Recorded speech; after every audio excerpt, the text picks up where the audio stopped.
Hello folks and welcome to today's OurGame show. Myself, Shane Stapleton, as ever joined by Michael Verney. This time out in the front seat is a good car because the baby won't stop crying, isn't that right, Michael? We're actually getting security alarms to make sure lads like you don't come snooping around the house late at night. So they'll be going off at some stage during the show. So I said it was better off outside now than inside. Yeah, okay. Well, look, we're brought to you by ourstore.ie, which is the home of OurGame official merchandise, including this little ditty here as well. If you want to go and look that up, ourgame.ie. Sorry, ourstore.ie. Michael, some amount of stuff on over the weekend. We kind of knew that was coming, but do you know what? I was just looking there at some of the scorelines. So between the two Derry football semi-finals, the teams scored twice, 6 times, and fair enough, 12 times in one of the games. So it was like 12 points to 2 in one game.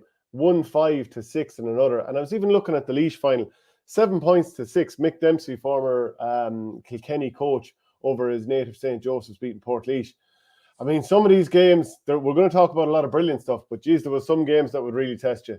Yeah, I was just kind of following in on the Gillane Schlockneil game and saw a tweet saying it was 3-2 at half time, and you're thinking, this is an arm wrestle anyway, to say the least. I think it ended up 1-5 to 6 at full time, and by all accounts Schlockneil could have got the result from everything I'm reading and just missed a lot of chances in the last 20 minutes. But some fair kind of arm wrestles, like 7-6 in the, as you said, in the Laois kind of final. It's far from vintage, but I don't think St. Joseph's will care after bridging a 23-year gap. And then you have the flip side of it. Like I was in Borough yesterday for the Offaly final, and Kilcormac put up 3-26, like polar opposites of that, and had I think Shamrocks only had 7 points on the board after 46 minutes, like, you know what I mean? So the exact polar opposites of that. Some of these games are real tight physical ones, and that was the opposite of that. That was really open. It was physical, all right, but just it was one-sided physicality, really, you'd have to say.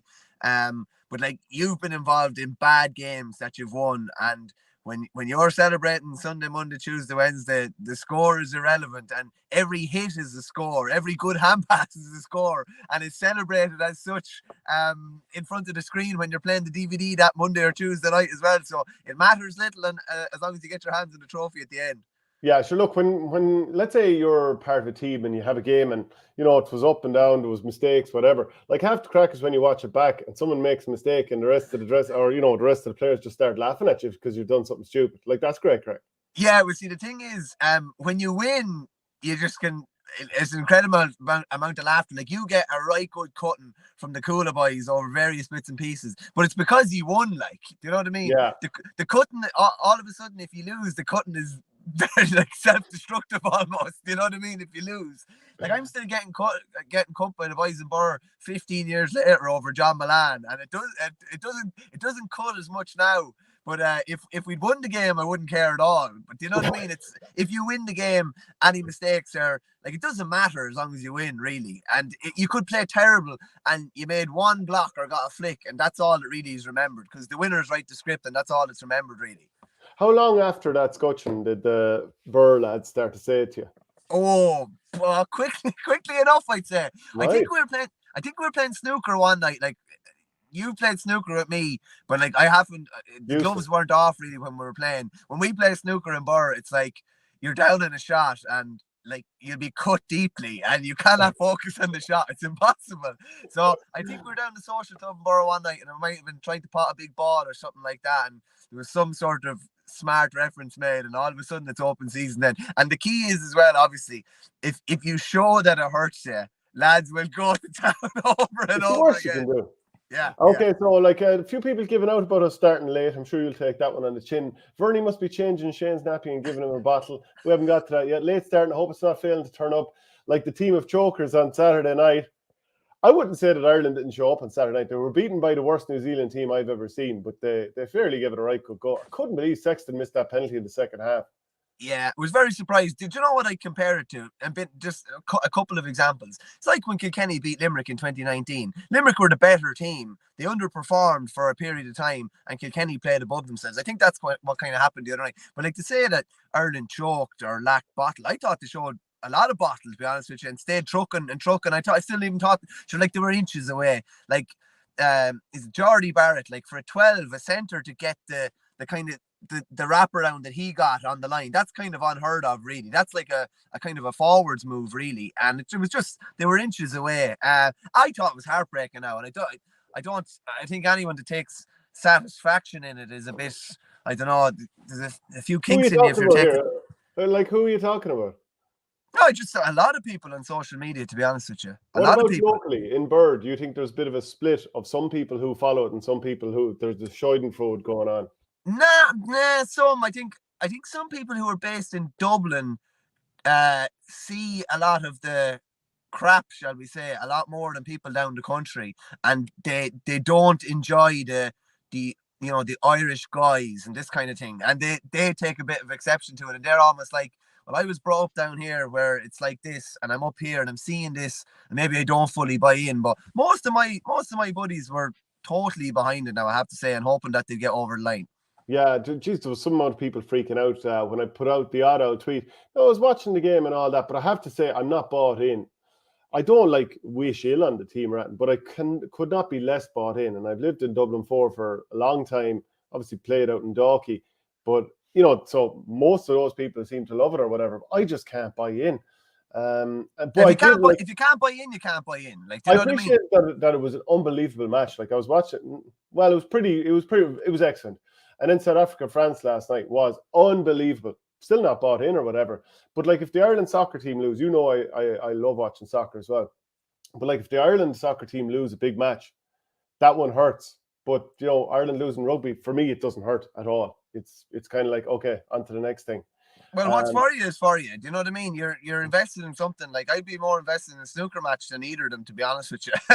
But I was fairly invested the other night, and I just kind of thought they were going to get there, and I thought they'd get over the line. I thought they'd potentially get to a final and even potentially win it, but wasn't to be.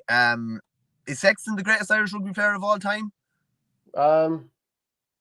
Like, who are you picking from? O'Driscoll, him. O'Driscoll, him. It's pretty short list, I'd say, but it was she was mad, and even his young fella's probably gone viral with the comment he passed him on the pitch as well, saying you're still the best dad and all this thing. I think it was all a bit kind of heartbreaking. But listen, we're here to drum up everything to do with the club over the weekend. And someone just said there in one of the comments as well that there was too many games on. Like, this must have been, like, I only kind of realised the results in the Dublin hurling semi-finals last night around 12 o'clock because there was that many other things I had to get through before then. It was just a crazy, crazy weekend and just quality everywhere. Not to mention, the issues we had with, like, the down football final, that there was an objection against the referee. So then all of a sudden, like Paul Falloon, he was supposed to ref it, and all of a sudden he's out. Then there's talk that David Goff, who's from Meath, that he was being parachuted in. Then he was out because the talk was that he didn't realise what the situation was behind it. Now, this is me just going on reports. I haven't spoken to David, so I don't know for sure, but we're just going on that. And then ultimately the game does go ahead, which Kilcoo win convincingly enough against the Burn. Then over in London, there's an issue with a player who got sent off in a match, played in the semi-final. There's appeals, there's objections, the whole lot going on. And that game ends up not being played at all. So, it's bad. Yeah, crazy weekend. The situation in Down was a bit mad. Like, have you ever heard of an appeal about a referee appointment? It must have happened, but I'm just not aware of it. Yeah, like, it was obviously, and they didn't win the appeal, so Paul Falloon was still supposed to referee the game, but he was put in a really, really awkward spot. Like, you know what I mean? Because I don't know if he had refereed the game. I totally understand why he didn't, because if he had refereed the game, every decision is going under the microscope, and he's almost like, it's kind of like nearly a power play from Kilcoo that if he'd nearly have to lean towards Kilcoo almost. Do you get me where I'm coming from? And that would, and by all accounts, he's one of the best referees in the country. And I'm hearing that David Goff agreed to do it, and then under consideration, and when he realised what was going on, basically pulled back, and rightfully so, because I'm sure he stands with all referees and with his inter-county colleague there as well. But it was obviously a local ref that stepped in as well, who was put in an awkward spot. I think he was standby referee for the day. Just a bit of a mad kind of situation. And it's mad the lengths that some teams and some clubs will go to if they think anything is out of kilter or anything is going to go against them on the day.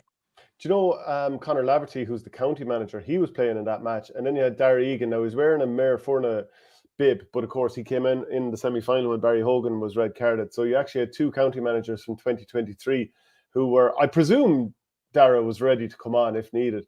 Actually, I see Richard Hogan asking, did Bursley win the Junior C over the weekend? No. Why'd you have to bring that one up? And Coola's juniors that I was playing with as well, we lost our relegation match. So, I'm not too happy about that either. So basically, I'm sorry now. Basically, you came back and you got them relegated.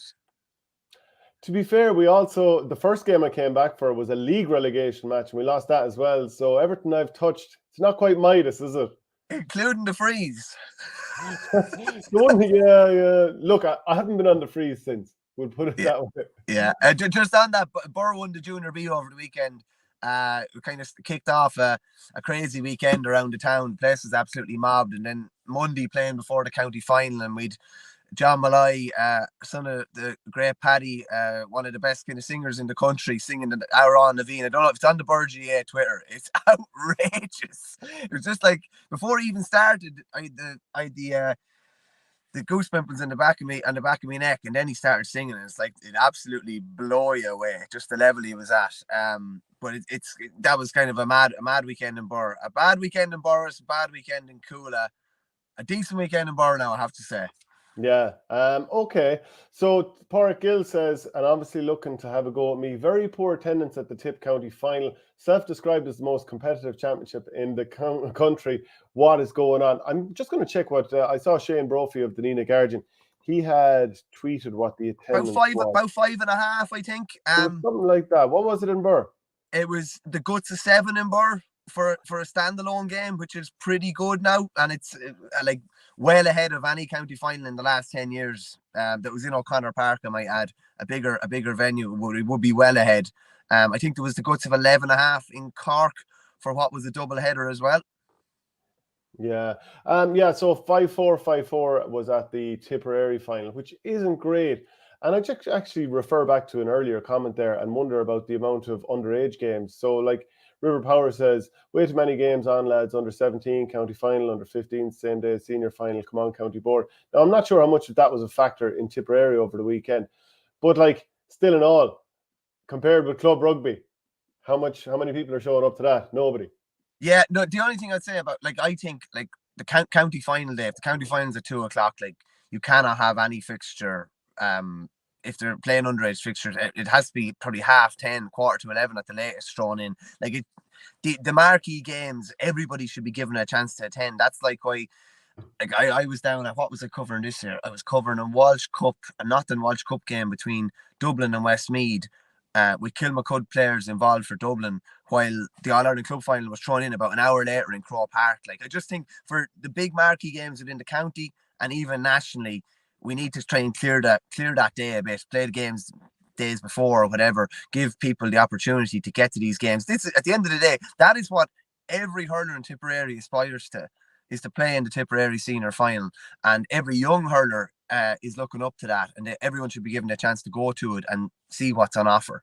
And as you describe, the best championship in the country. Yeah, I totally agree with that.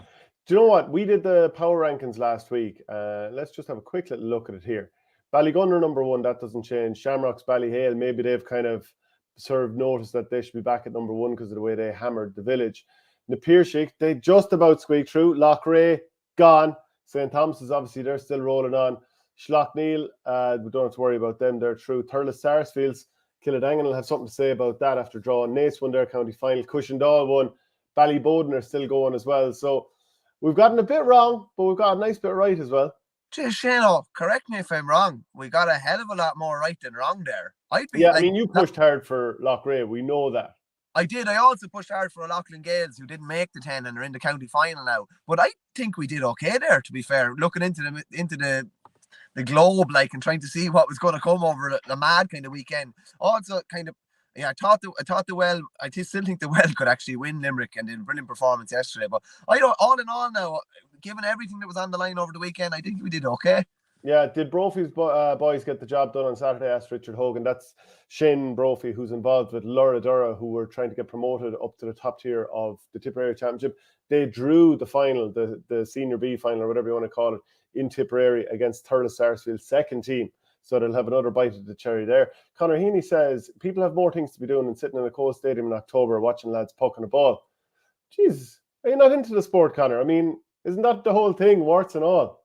Yeah, geez, that's an unusual take, and especially when he's tuning in to us on a Monday morning. Suppose he can tune in from maybe warmer surroundings. Maybe, yeah, but, that's a warm seat for you there, Conor. I think, listen, I think that's what it's all about. I think, I just was looking at a couple of tweets underneath Shane Brophy's post. Like, to me, there's nothing like being at a game. You know it as well. It's kind of tricky, and in our job as well, you can't go to every game. You have to kind of pick and choose certain ones and try and make sure you're in situ to see this and this and this or whatever, and see as much as you can. But there is nothing like being at a game. Like, all games you'll remember, Shane, are games that you were at. Really, yeah. like games you saw on telly, yeah, they were brilliant, but games that you were physically there, you see different things going on. Like that to me, that is what it's all about. What's the first game that comes to mind when you think of matches that you were at as a journalist? First match that comes to mind, spectator wise, it would have been Offaly Clare in Thurles in '98. Journalist wise, probably Killadangan's first county title, actually, because there was only 200 there, I think, and it was the height of drama. And I don't know, there's certain games that you're just like, it is nearly an honour to be there. Do you know what I mean? And it's an honour to say that you were at that game. That's probably something just off the top of my head that comes to mind. It was mad being at the COVID final, hurling as well in particular. You were there too. Like, it's gas. Like, I remember doing a piece about it a year on. Like we were in a very lucky position, actually, where we were within the 200 people that got to go to an All-Ireland final. Or we had idiotic governments stopping us. I know it. Yeah, I know what you mean. But at least, like, it's mad to say at least we were there, because the amount of consecutive All-Ireland appearances from great spectators that were missed as a result of that, and potentially the year after, and we can kind of always say we were there. But probably Killadangan and Tanauti's one. What one would stand out to you as a journalist? Every time it's the first one that I think of. It's Mount Leinster Rangers beating Oulart. Just because of the final whistle. Were you beside me in the press box? I can't remember. But I was in the press box and at the front of it, and a supporter kind of jumped up cheering, turned around and hugged me in through the window of the press box. Like, it was an unbelievable occasion for them. It's funny you should say it, actually. Borrisalee winning the Munster title would have been one that was right up there as well, because it was unexpected. And like, as our viewer says there, Conor Heaney, like, that was a cold, miserable December day down in Park Urin, but like that those sort of days warmed the cockles of the heart nearly. I thought that was an unbelievable day now. Yeah, I suppose I don't even think about that as being one that I was working at. Even though I was sitting in the press box, I was more watching it as a supporter, to be fair. Right, let's start going through the different finals that we saw over the weekend. And we've kind of already mentioned Tipperary there a little, so we might as well talk about Thurles Sarsfield's draw with Killadangan. You talked about a draw, didn't you? You talked about extra time, and fourth year in a row, the Tipperary final could not be separated in normal time. Now, you were there for that. You just mentioned it, that extra time 4 seasons ago when Lockmore Killadangan beat Lockmore.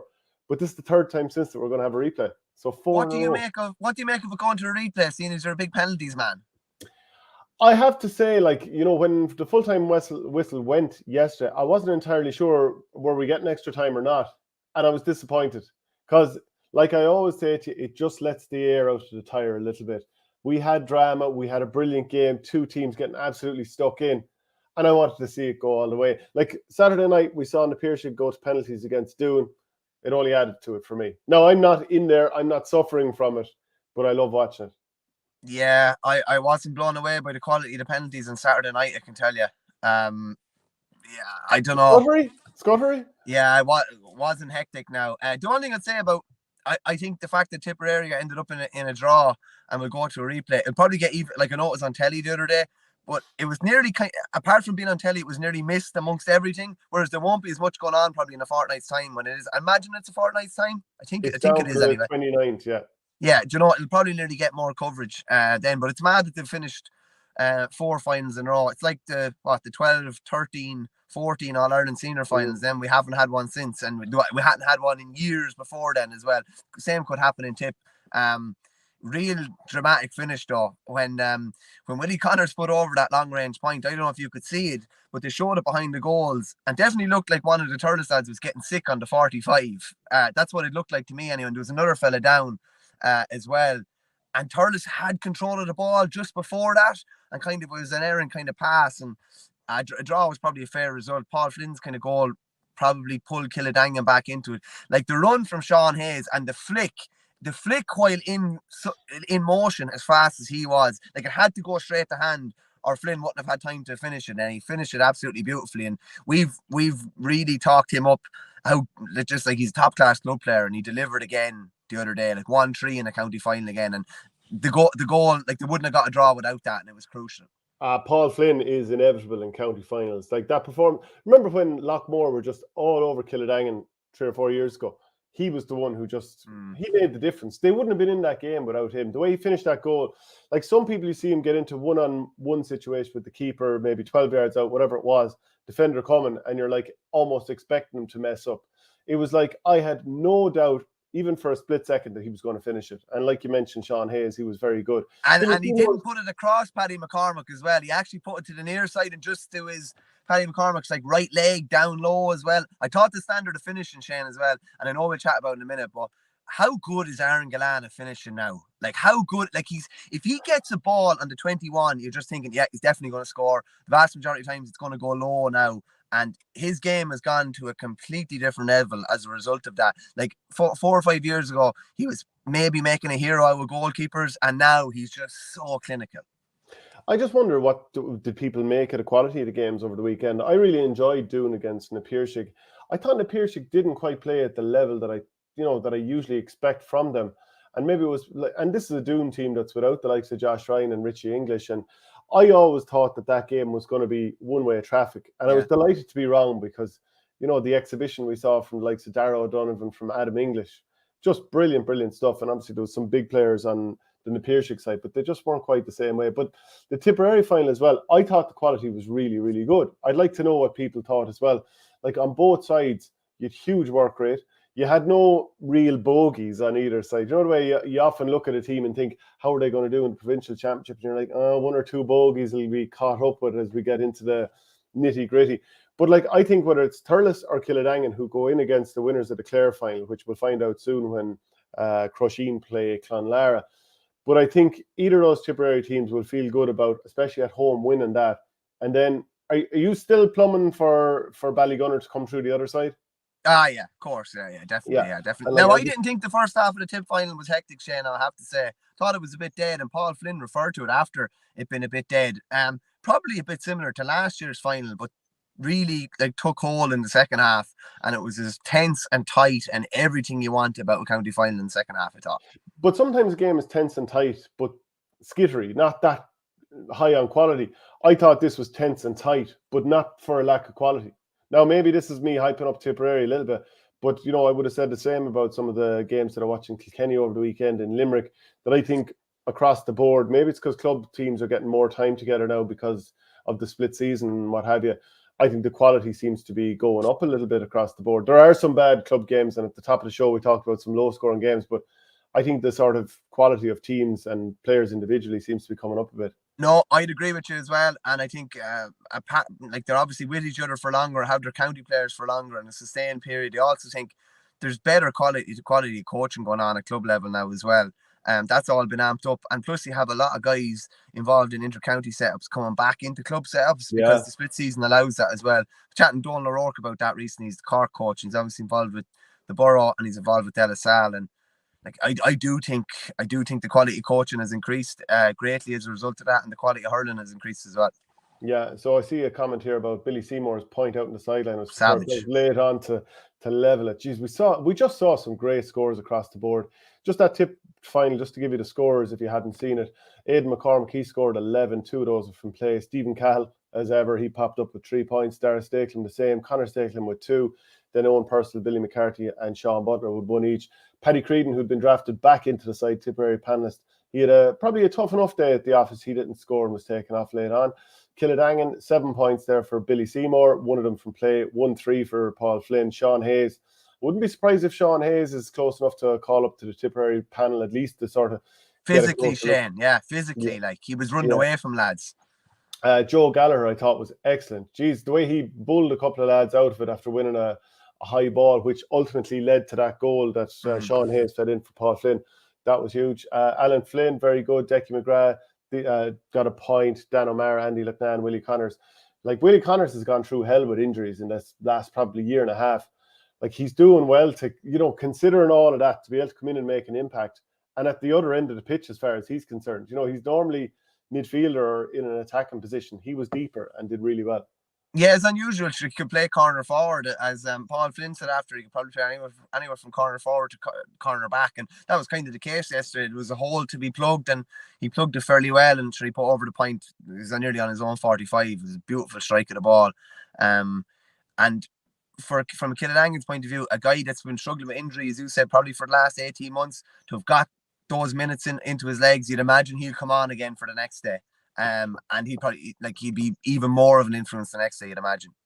What to make of this comment here? Out of the two teams, Saint, one certain starter on the Tipperary team. So I'll go through the two teams here, and maybe you kind of count on your fingers and going along the amount of players that you think would be certain starters. So the Thurles, Paddy McCormick, Paul Maher, Dennis Maher, Stephen Maher, James Armstrong, Ronan Maher, Michael Purcell, Stephen Cahill, Cathal Maloney, Billy McCarthy, Conor Stakelum, Paddy Creedon, Dara Stakelum, Aidan McCormack, Owen Purcell. So that's one side. I'll read out the other side and we'll see how many fingers you have stuck up in the air. Barry Hogan, David Sweeney, James Quigley, John O'Mara, Fergal Hayes, Alan Flynn, Joe Gallagher, Decky Maher, Ty Gallagher, Paul Flynn, Andy Lecnan, Billy Seymour, Sean Hayes, Dan O'Mara, Brian Mallochny, and I'll just mention Willie Connors because he's been a county player before coming on. I've two at the minute, Ronan Maher and Conor Stakelum. That started all games this year, and it will, injury providing they don't fall to injury at next year, they will both start. There's a lot. I always talk about the little P beside the horse's name. There's a load of P's beside a lot of different lads there. You'd imagine, like, if Alan Flynn obviously wasn't involved, maybe he'd be back involved again. There's definitely potential there. There's definitely potential in Billy Seymour, Dara Stakelum, and probably a couple others as well. But guaranteed starters, I would just say the two, yeah. And I think both of those are guaranteed.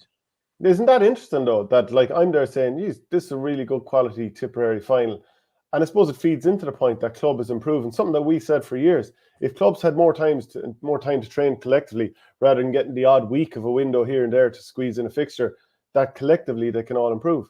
Yeah, but what you're saying there, quality, like, there mightn't be a load of inter-county quality, but it's high-end club quality. A lot of those players, like Billy Seymour, Sean Hayes, Brian Mallochny, James Quigley, like, that's Alan Flynn, Paul Flynn. We've talked about Paul Flynn, particularly at club level. Like, they're pretty high-end club players. And you can say the same for the likes of Dennis Maher, Stephen Cahill, Dara Stakelum, and a few others on the Thurles side.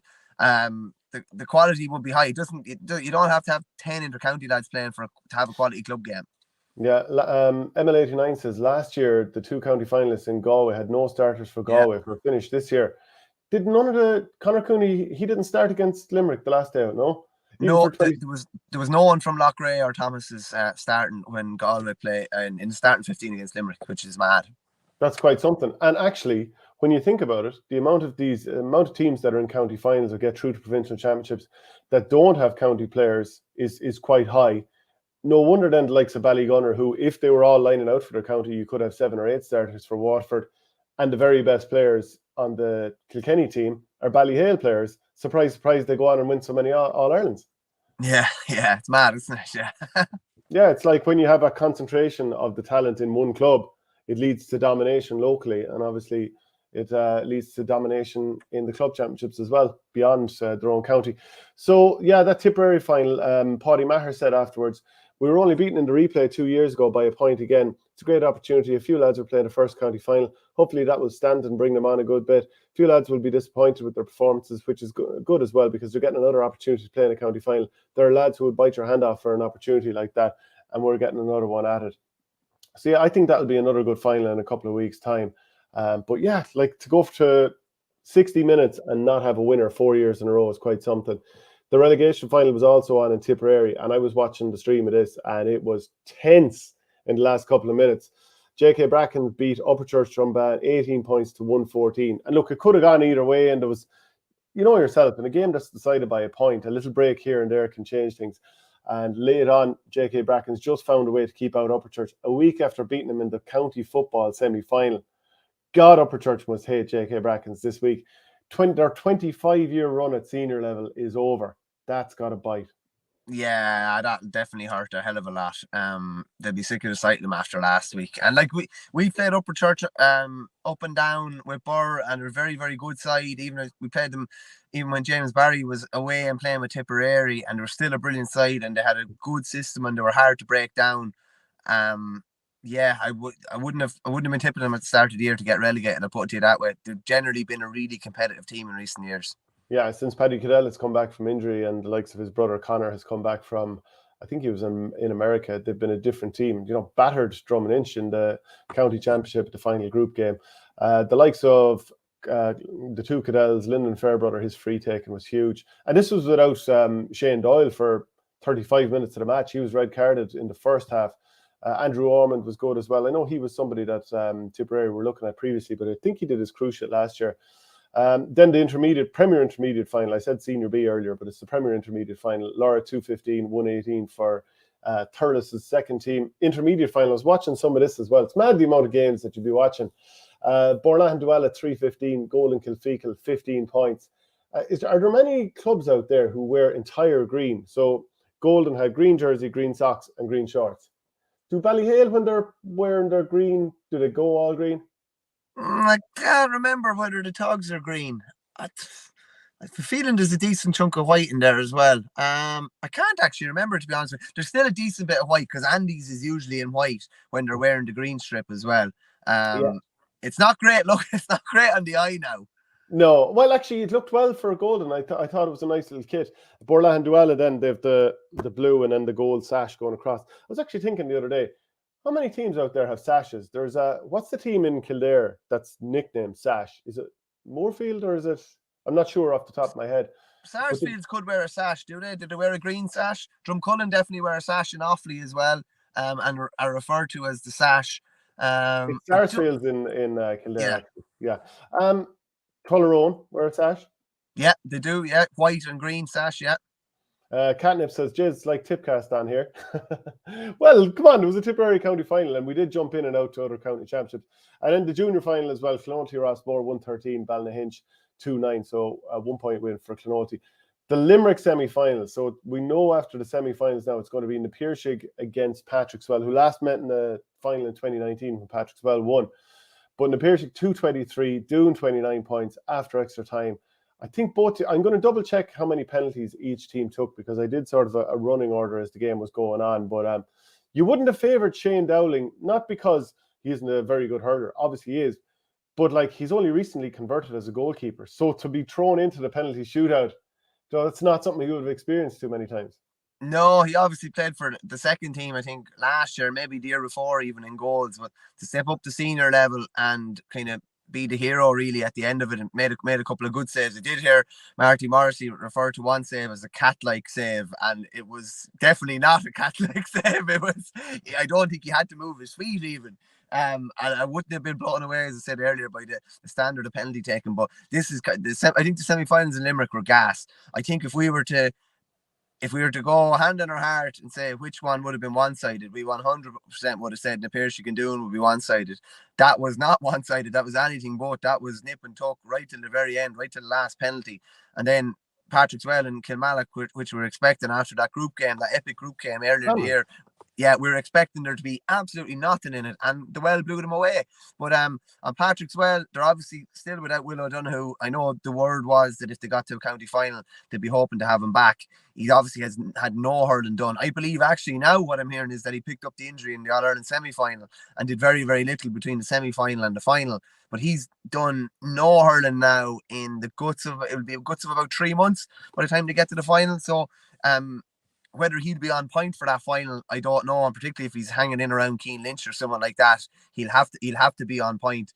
But Na Piarsaigh just about survived the other night. I don't know if you saw it, and I think it was kind of tweeted out around, but again, there were a couple of bad kind of head-high challenges. The Kevin Downs head-high challenge was bad now to me. It was, particularly bad one. Very, very, very dangerous kind of challenge. He was lucky to stay on the field. And I know Mark Foley said in commentary that he's, a forward converted to a back, and it was a forward's kind of clumsy tackle. But, that kind of thing is going to have to be stamped out realistically. But from an Apirshi point of view, they were able to survive just about, and they'll hope that they'll up it a couple of gears for the final.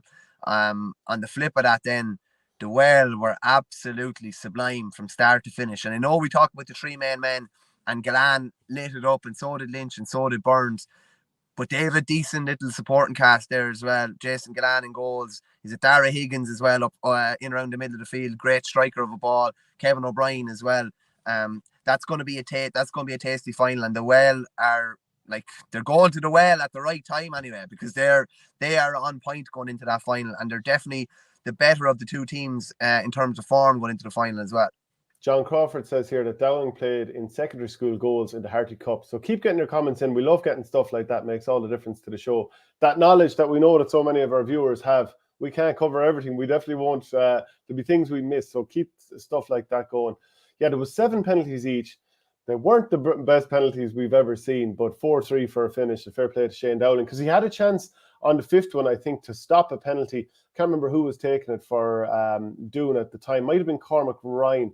I think it was Cormac Ryan, and it kind of went through his hurley a little bit, but he came back and made up for it as well. And Kevin Downs, he scored the crucial penalty for an Apirshi. Now, I marked him before, he's a very difficult player to mark.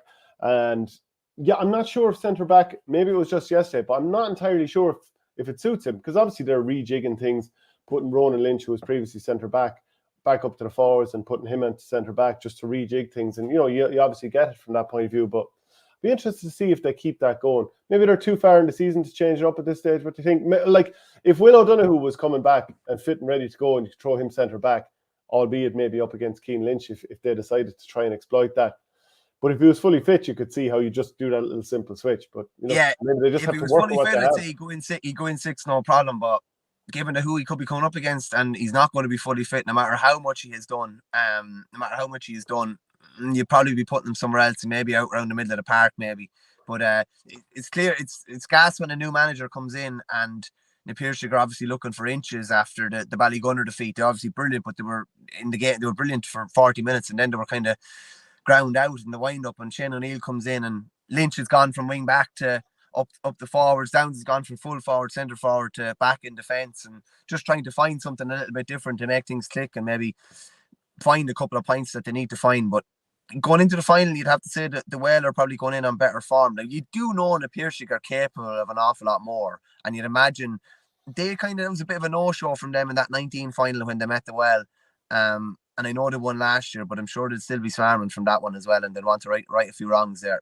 Yeah, Richard Hogan says the Well seem to be building momentum, and I would take them to beat Nap in the final. Good bets if evens are better. Doon had a run of wides on the tight post in the second half. They had some bad wides, and even players who were playing so well, like Adam English, a couple of times he was a little bit off key, but that performance there just shows me he's ready to go straight up to senior. He was ready to start senior championship this year. Would Limerick have won the All-Ireland if Adam English was starting ahead of one or two of the other players in the All-Ireland semi-final and final this past year? Yeah. Yeah. Well, given the margins that they won by, I'm sure they would have had. It's just against Leinster teams. It's just the riches that they have, and I know Shane O'Brien was quiet enough for Kilmallock, but you'd have to say he's getting close to being ready as well. In any other county, realistically, Cathal O'Neill, Shane O'Brien, and Adam English probably all start realistically in any other county. And you'd be delighted. Absolutely delighted with that. Exactly. Yeah. So yeah, it was Kilmallock 215, Patrickswell 225. And to be fair to Kilmallock, they got it back to within 5 points early in the second half. But then it just seemed like Gillane clicked into gear. He got a point. He set up a goal for, I think it was John Kirby. Lovely little switch hand pass across. Then Robbie Hanley got a nice goal. He seemed to be everywhere because he was driving upfield. He scored that goal. A few minutes later, he's back full back marking Gillane. To be fair, Gillane caught a ball over him and buried into the corner, like you were saying.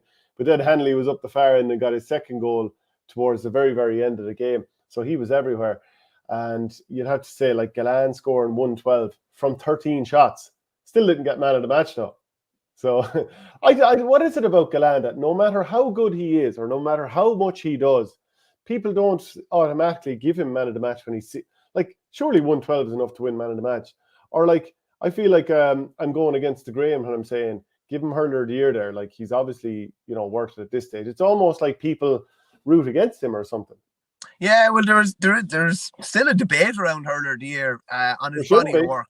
On his body of work, really, when you look back on it, and I was probably maybe stumping for Kyle Hayes the day after the All-Ireland final, and he's close, obviously, but on Gillane's body of work throughout the championship, I'd say particularly when Limerick weren't going well, I'd say it tips the scales. But again, if what you're saying there, if he doesn't get some man of the match awards, maybe that are obvious that he should get, maybe like it's a player's vote for the player of the year. So would you be 100% certain that Gillane is going to get it? You probably wouldn't be. But isn't it how he's portrayed all the time? And this influences, like, whether you're talking about something through current affairs or sport. However, whatever way a player, whatever light a player is portrayed in, I mean, that rubs off on people who are going to vote in these situations. So he could end up not getting it, even though he fully deserves it, in my opinion. Yeah, potentially, yeah.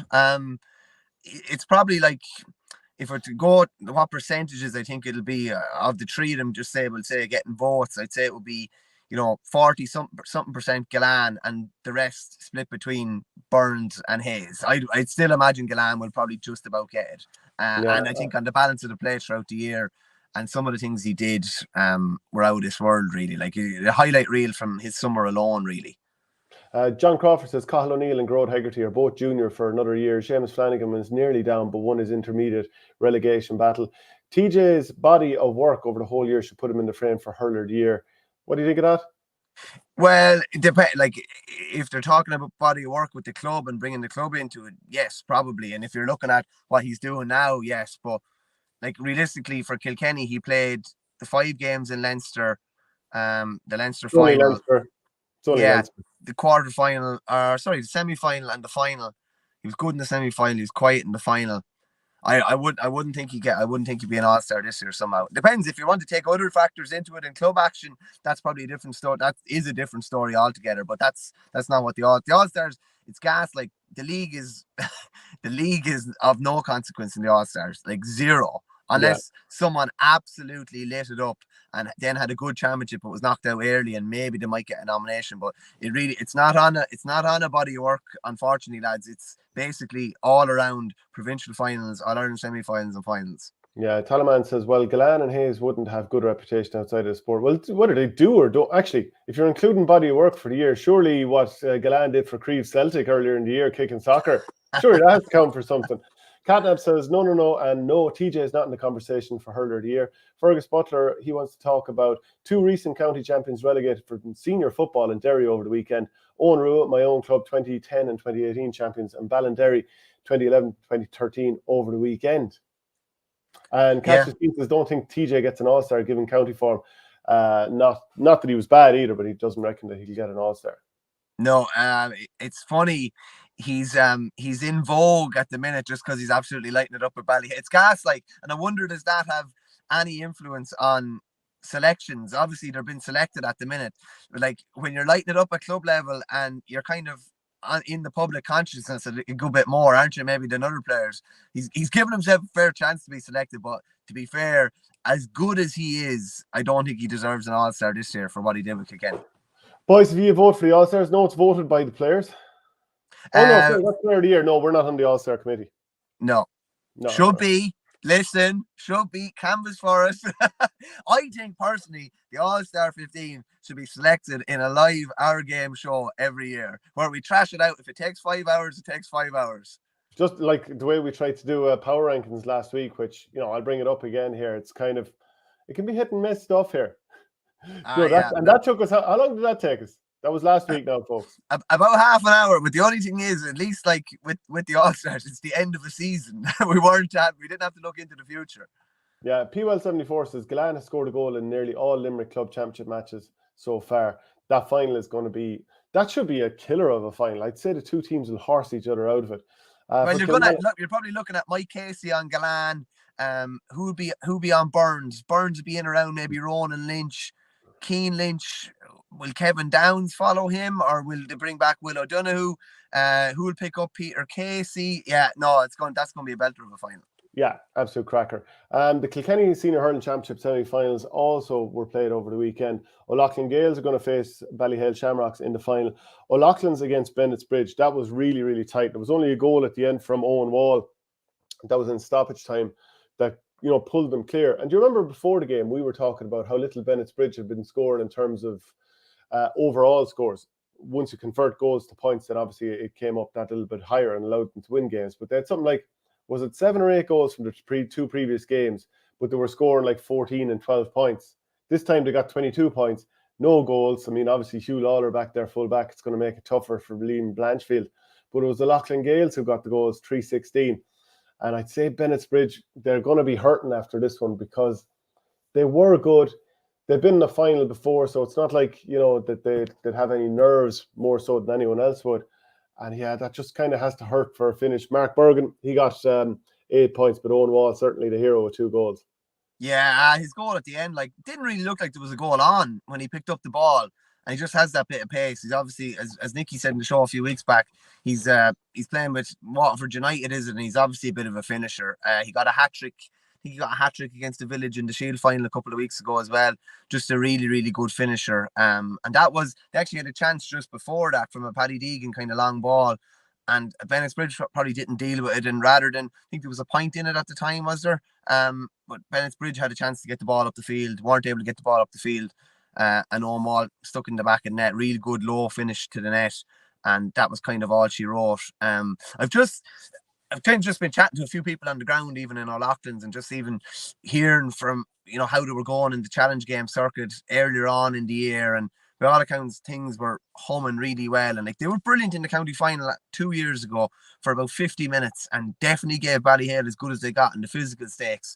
And I think they'd give them a fair game in the final as well, and expecting a right good game. From a Bridge point of view, they obviously went on that run of winning, the Junior Club All-Ireland, Intermediate Club All-Ireland, got to the county final in 19, I think it was, and weren't a million miles off Ballyhale, but haven't been able to get back there since, and carried real good league form into other years. Maybe the league form wasn't as good this year, but they were better in knockout, and Liam Blanchfield was ripping it up.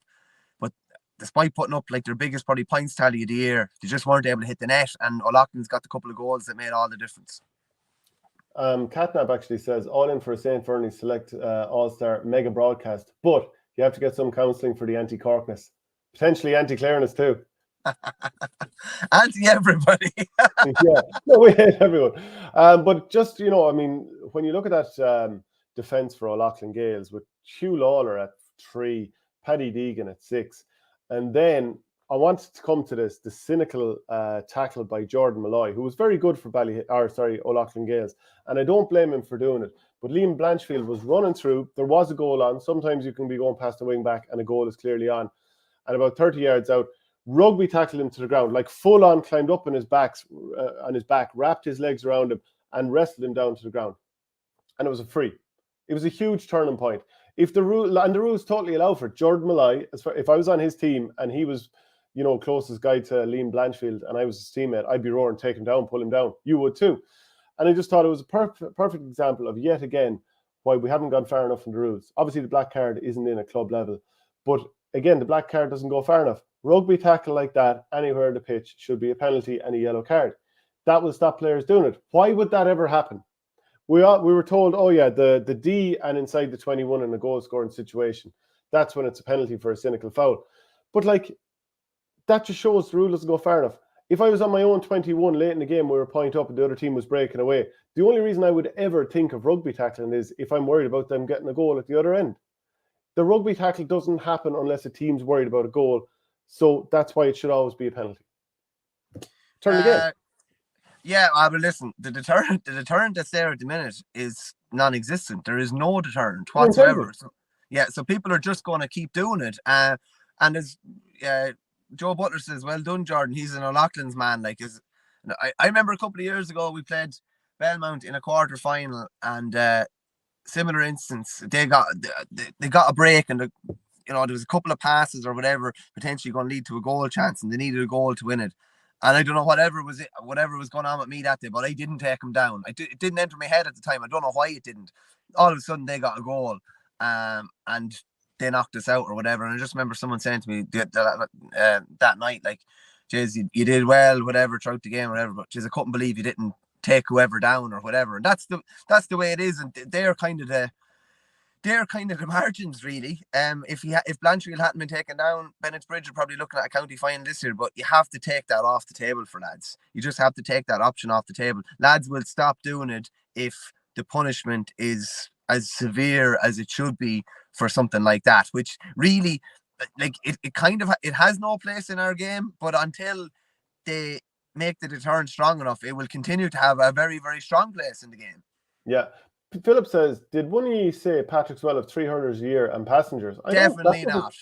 No, we might have said that they might be carrying one or two lads that aren't quite up to that level, but I wouldn't have said passengers, because we always talk the likes of Kevin O'Brien and John Kirby, Jason Gillane, is it Dara Higgins out around the middle of the field? Real good long striker. No, we definitely haven't said that anyway at any stage, I'd say. But we probably would have said that, okay, they've got players that are up at that level, and they might have some players that, in terms of the club level, the average club player they have, some of them mightn't be at the same level as Napiershig or, well, maybe Doon and maybe, Kilmallock or whatever. Yeah, when you have guys that are that far up the graph, though, they kind of level it out a bit as well, if you get me. Do you know what I mean? When you have potentially a third hurler of the year amongst the three of them, and Lynch already has two and Burns has one, that like spikes the graph a little bit in your favour. You can nearly afford to maybe not carry a fella or anything like that, but you can nearly afford to have a couple of weaknesses if your real key men are able to, I suppose, plug a few holes there and make sure that those weaknesses aren't exploited. Where like James Stephens took a bit of a battering, you'd have to say, in the other semi-final. It finished up 5-19 to 14 points. So a 20-point loss for Brian Cody and his village team there. Jesus, that is a rough one to swallow. Like, in recent times, TJ Reid has done so much damage against the village. And I'm sure they would have thought, we'll have to shut him down here. But he scored 1-4 from play, got a couple of points as well from frees. Colin Fennelly, who, he left Brian Cody's Kilkenny setup a couple of years ago, and he was carrying an injury into this game. He scored 2 goals. Adrian Mullen won 3, Owen Cody won 1, a few other lads getting points as well. I thought Liam Barron made some nice driving runs from the middle. But my God, it was an awful beating for the village, really, wasn't it? Yeah, it was an awful hammering, and it was actually quite close going to half time until Mullen got the goal and put them, I think, 1-7-6 up. I think it was 7-6 before that. But like, Jesus, the village were so open at the back at different stages. And I know there was some brilliant, like, exquisite kind of passes set up for goals or whatever, but it was so open back there. Very, very hard to believe even that a Brian Cody managed side would be that open and almost that defensively naive. Like, when TJ caught the ball for the first goal, someone commented under one of my posts and said, like, were the village trying to play the offside rule or something? It was mad. Like, it was mad. It was just, you go to where the danger is. You don't be just kind of looking around. And it was just very, very funny. There's no point in saying any different. The village are in transition, and they're probably going to be under pressure for a couple of years, and they're probably going to have to integrate a load of their minor winning team from this year over the next couple of years. But that was somewhat embarrassing, you'd have to say, really, for a team that's given Ballyhale lots of it for the last good while, and we're the last team to inflict a defeat on them. Like, this was just poles apart of that COVID game from a couple of years ago. And listen, the village team has probably turned over a good few bodies since then, but you still would have been expecting a hell of a lot more. Yeah, I was just counting it up there. From play, Ballyhale scored 5-17. James Stephens scored 6 points. Yeah. That's a 26-point difference there. And Joe Butler says the frightening aspect about Ballyhale is that 10 or 24 under. They may have done a lot of hurling, but they're going to be around for a long time. And like, they've been missing players this year. Joey Holden being the obvious one. We haven't seen. I don't think Darren Mullen has played too much this year. It's just they're still finding a way because they have such a core of unbelievable players. Yeah, and if they were lacking any motivation, I'd probably give it to them. I'd say inadvertently. Because what I saw against Dixborough, I thought was a tired team that were just able to hold on, and what I saw yesterday was a team in their pomp almost. Now, I think O'Loughlin's will ask some serious questions in the final, and we'll preview that in 10 days' time or whatever. But that was absolutely sublime yesterday. And some of the passes, if you were showing kids like about where to put the ball on for a lad for a goal, Like there was no work needed. It was like Mm. TJ, bang, straight to the hand, into his stride. There was no touch, there was no back step, there was no having to walk behind or anything like that. Everything was into the stride of the man receiving the ball. They were perfect passes, and the finishes were absolutely emphatic as well. And it's gas. Colin Fennelly got his second goal, and they were about 15 points up, and you could just see like the determination in his eyes, and whether that was to do with the man on the sideline for the other team or not, I don't know. But I didn't think Colin Fennelly would even be able to feature after how bad I saw he was coming off, limping off the field against Dixborough, and obviously the fact that he's living over in Dubai at the minute. But yeah, they're looking as good as they've looked in a while now, you'd have to say. Yeah, Verney could be getting messages from Ballyhale, Napiershig and Thomas's after county titles this year. Again. And Conor Heaney says, Teague easily the best club player OAT of all time. Yeah. Yeah, to be fair, I know the likes of Owen Guilfoyle, I know he was carrying a bit of an injury. I bumped into him in UCD there the other day, and he wasn't 100% right. But look, I'm sure he wouldn't want to make excuses, nor would the team. They were just beaten by an unbelievable Ballyhale team. Was it a case now that Dixborough couldn't get the job done a couple of weeks ago, or was it last week even? Yeah, it was only a week and a bit ago. 2 weeks. Like, is anyone going to catch them from here? I know you were plumping for O'Loughlin Gales a few weeks ago, but has your mind been changed?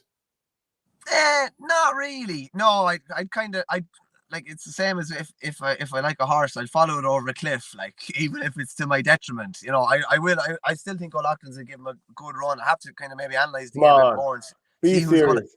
going to pick up. The team isn't going to be able to get the scores. It doesn't have. I don't think they're going to physically be able to impact the game just quite enough in the forward line. Don't get me wrong. We already talked about the players buttressing their defence, but how are they going to get enough scores? I think they'll be able to limit Ballyhale a fair bit, and I think that'll be. I don't think it'll be a 225 is going to win the game. It could be more 218, 370. Could be something similar to yesterday, to be honest with you. No, I'll give them a chance. Joe Butler, Michael. Joe, so don't bother going to the final then, Joe. In that case, tongue in cheek, obviously, but it definitely looks like Ballyhale are starting to hum again at the perfect time. And of all the teams that are able to time it perfectly, there literally is no better than them. Sean86 says, what's your prediction on the Dublin club final? We'll come to the Dublin a little bit later on, but we had Cian Waldron, my old clubmate from Coola, on the show previewing the Antrim final. He's playing with Ballycastle, and he was talking about Rory O'Cushendall against Lochgiel Shamrocks. So it ended up being a very tense game for a finish, 120 to 119, and I'm sure you probably saw it there. I think it was Antrim GA put out the clip that James McNaughton, now this was after a late burst from Lochgiel, he had a free from, I'd say, close to his own 45 on the sideline at the very end to level it. And he'd had a cracking game. I think he'd scored something like 110, 1-4 from play. And the free just went wide on the near side. It was agonising stuff. But title number 15 for Cushendall. First time since, I think, 2018, because Dunloy had won 4 in a row in the meantime. Like, this one was huge for Cushendall. Yeah, massive win. There was never going to be too much between them. And Keane kind of said that Lochgiel will always believe, regardless of whether there was much anticipation or hype about them before the championship, and they'd obviously taken down Dunloy with a brilliant semi-final performance. You'd have to feel sorry for McNaughton, who was brilliant, and I think they had to switch Dunloy Cushendall had to switch Paddy Burke out onto McNaughton at one stage because he was doing that much damage. Like, it probably was a lowish percentage chance of scoring from a free.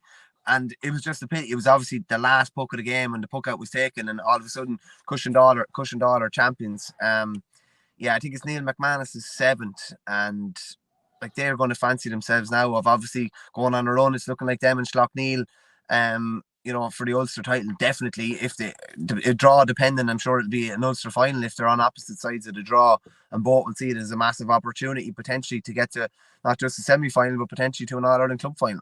Yeah, Paddy Burke had a brilliant game there. Coming up the field, he ended up with 4 points in the game. James McNaughton wasn't the only one. Paul Boyle with 3 points. He was brilliant. So, cracking match there. Tough times for Lochgiel, but they've a young team and they're coming. I'd imagine that won't be the last time we'll see them in the final. Keep the comments coming in. Let us know what you want to talk about from the weekend.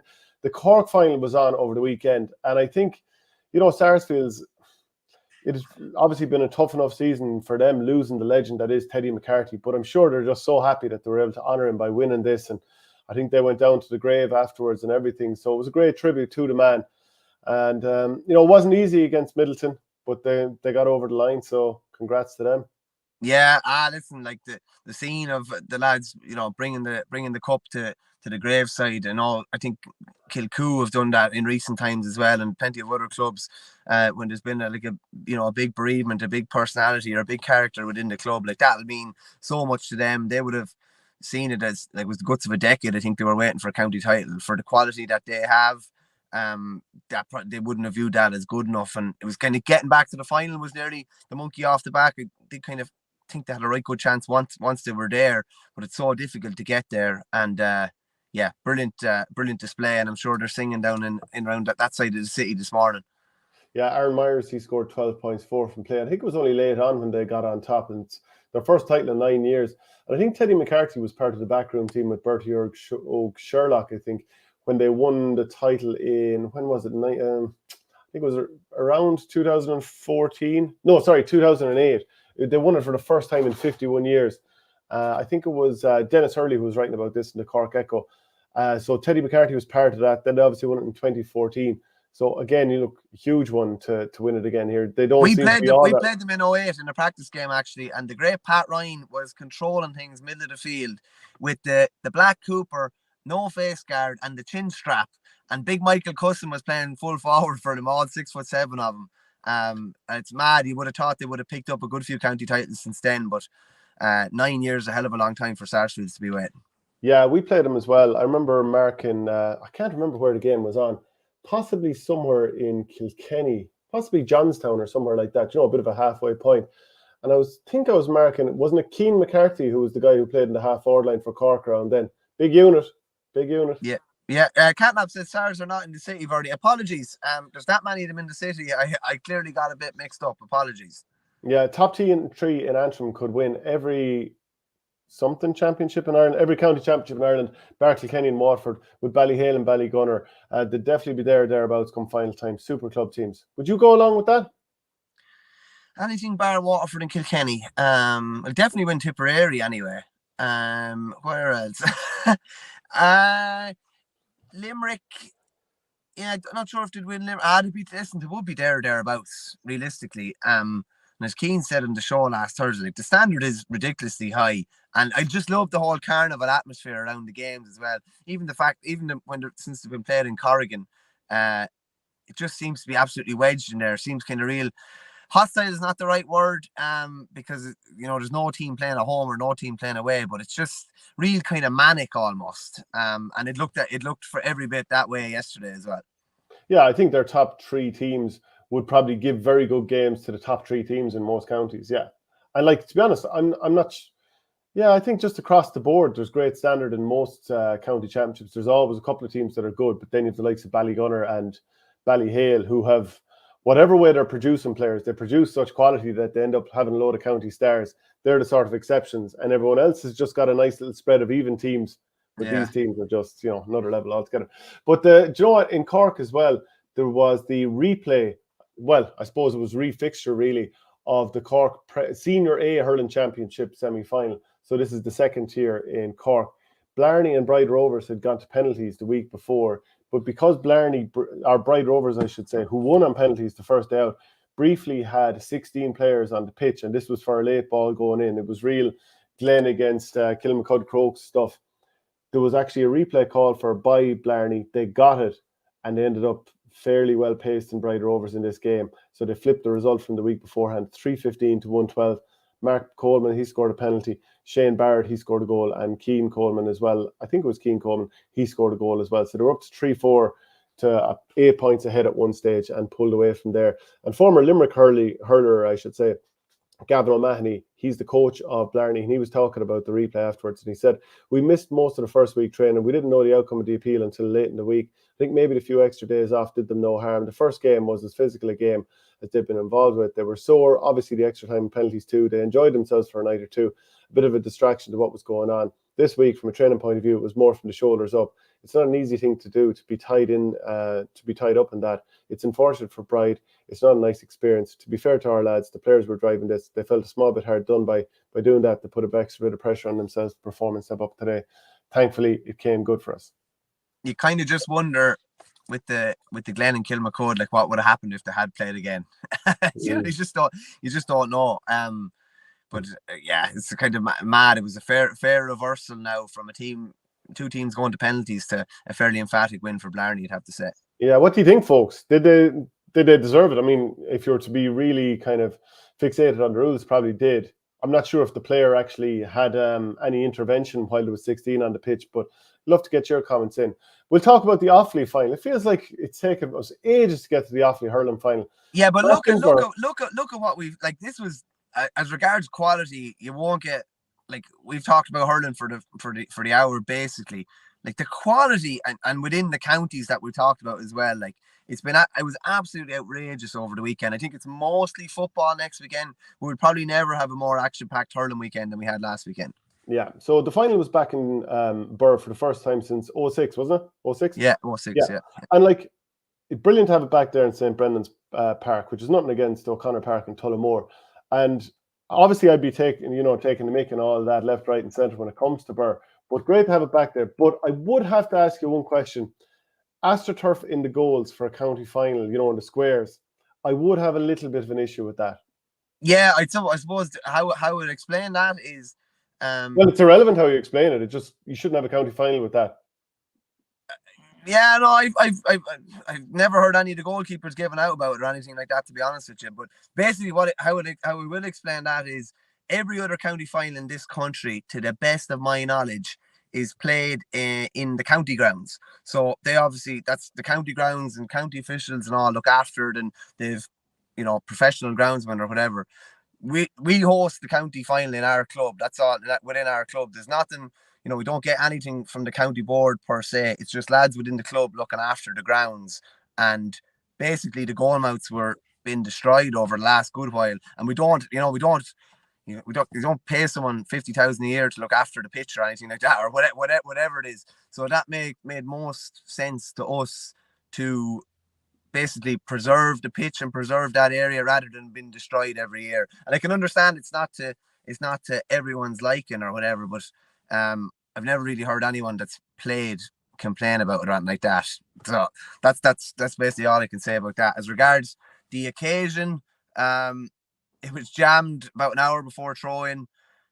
Monday singing Mexico and July and you name it in front of the stand. The place was rocking. The Offaly 98 team were all in there. They were paraded at half time. He sang the Offaly Rover as well, and Michael Dignan was probably the most boisterous person there. He was really getting into it. And it was a brilliant occasion, and everything was built up for a brilliant game. And Kilcormac just came out, and it was like that. From the first throw-in, they were a different animal to the team we saw last year. 12 months ago, we were all talking about, Shinrone's breakthrough, and they were outworked, obviously, last year, and Kilcormac just outworked them in every position. Physically, they just overawed them all over the pitch. There were 5 points to no score up after 6 minutes. There were 10 points to 2 up after 19 minutes. They were 113-5, I think, up after 31 minutes when they got a goal, and then tagged on 4 more points before half-time, like 117 in a half. 18 scores from 22 shots, 2 dropped short, I think 2 wides. Absolutely outstanding stuff. Conor Matton ended up with 6 from play. He's man of the match. He's among a cohort of probably 5 or 6 lads maybe to have 5 county titles that Kilcormac have won. Kilcormac Killarty, they've all been involved in them, and it was, I know we talk about Adam Screeney and Coddy Spain and Brecon Cabinet and a lot of the young lads that were involved the 20s in the minors, but it was really the old guard yesterday. Oisin Matton, Killian Kiley, Damien Kilmartin, Conor Mahan, James Gorman, that really delivered for Kilcormac. And 326 is some score, and you have to remember, like, Shinrone scored 3-1 in the last quarter. Like they were 20, they were either 24 or 26 up, 322 to 7 points up after 46 minutes. There was a bit of respectability. Badly wrong, didn't you? Yeah. Oh, very badly wrong. Very badly wrong. Very badly wrong, because Shinrone didn't show up at all. And it's funny because this can kind of happen when you get to your first county final, where the occasion gets to you or whatever. They'd gotten to the first county final last year and they'd won it. So you're kind of thinking the monkey's off the back here. They're developing a consistency maybe that they hadn't before. They're finishing out games that they hadn't before. They're believing that they can win games that they maybe didn't believe before.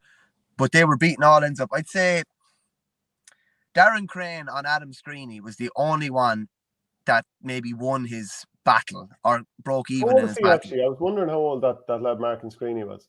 Darren Crane, oh no, he's about 30 or that, 30 or, Okay. or little, yeah. He was a jockey actually a few years ago as well, big into his racing, but he was probably the perfect man to pick up Screeney because he's about 10 or 12 years older than him, very wiry, very strong, and a similar kind of size profile as well. It's very funny after Adam Screeney was doing an interview, I think, while Kilcormac were getting their celebratory picture taken or whatever, and he ran over and jumped in, and Jerry Healian, like, who's like very big and strong, obviously, just had him like that on his arm like that. Like, it's literally like he was carrying like a 10-year-old child almost. But Screeney was good for his first county final, as was Kavanagh, but it was the older guard that kind of lit it up, and Kilcormac made a fair maybe statement of what they could potentially do in Leinster, and realistically, Shane, what they're going to do in Offaly for potentially the guts of the next 10 or 15 years, because there's a takeover coming.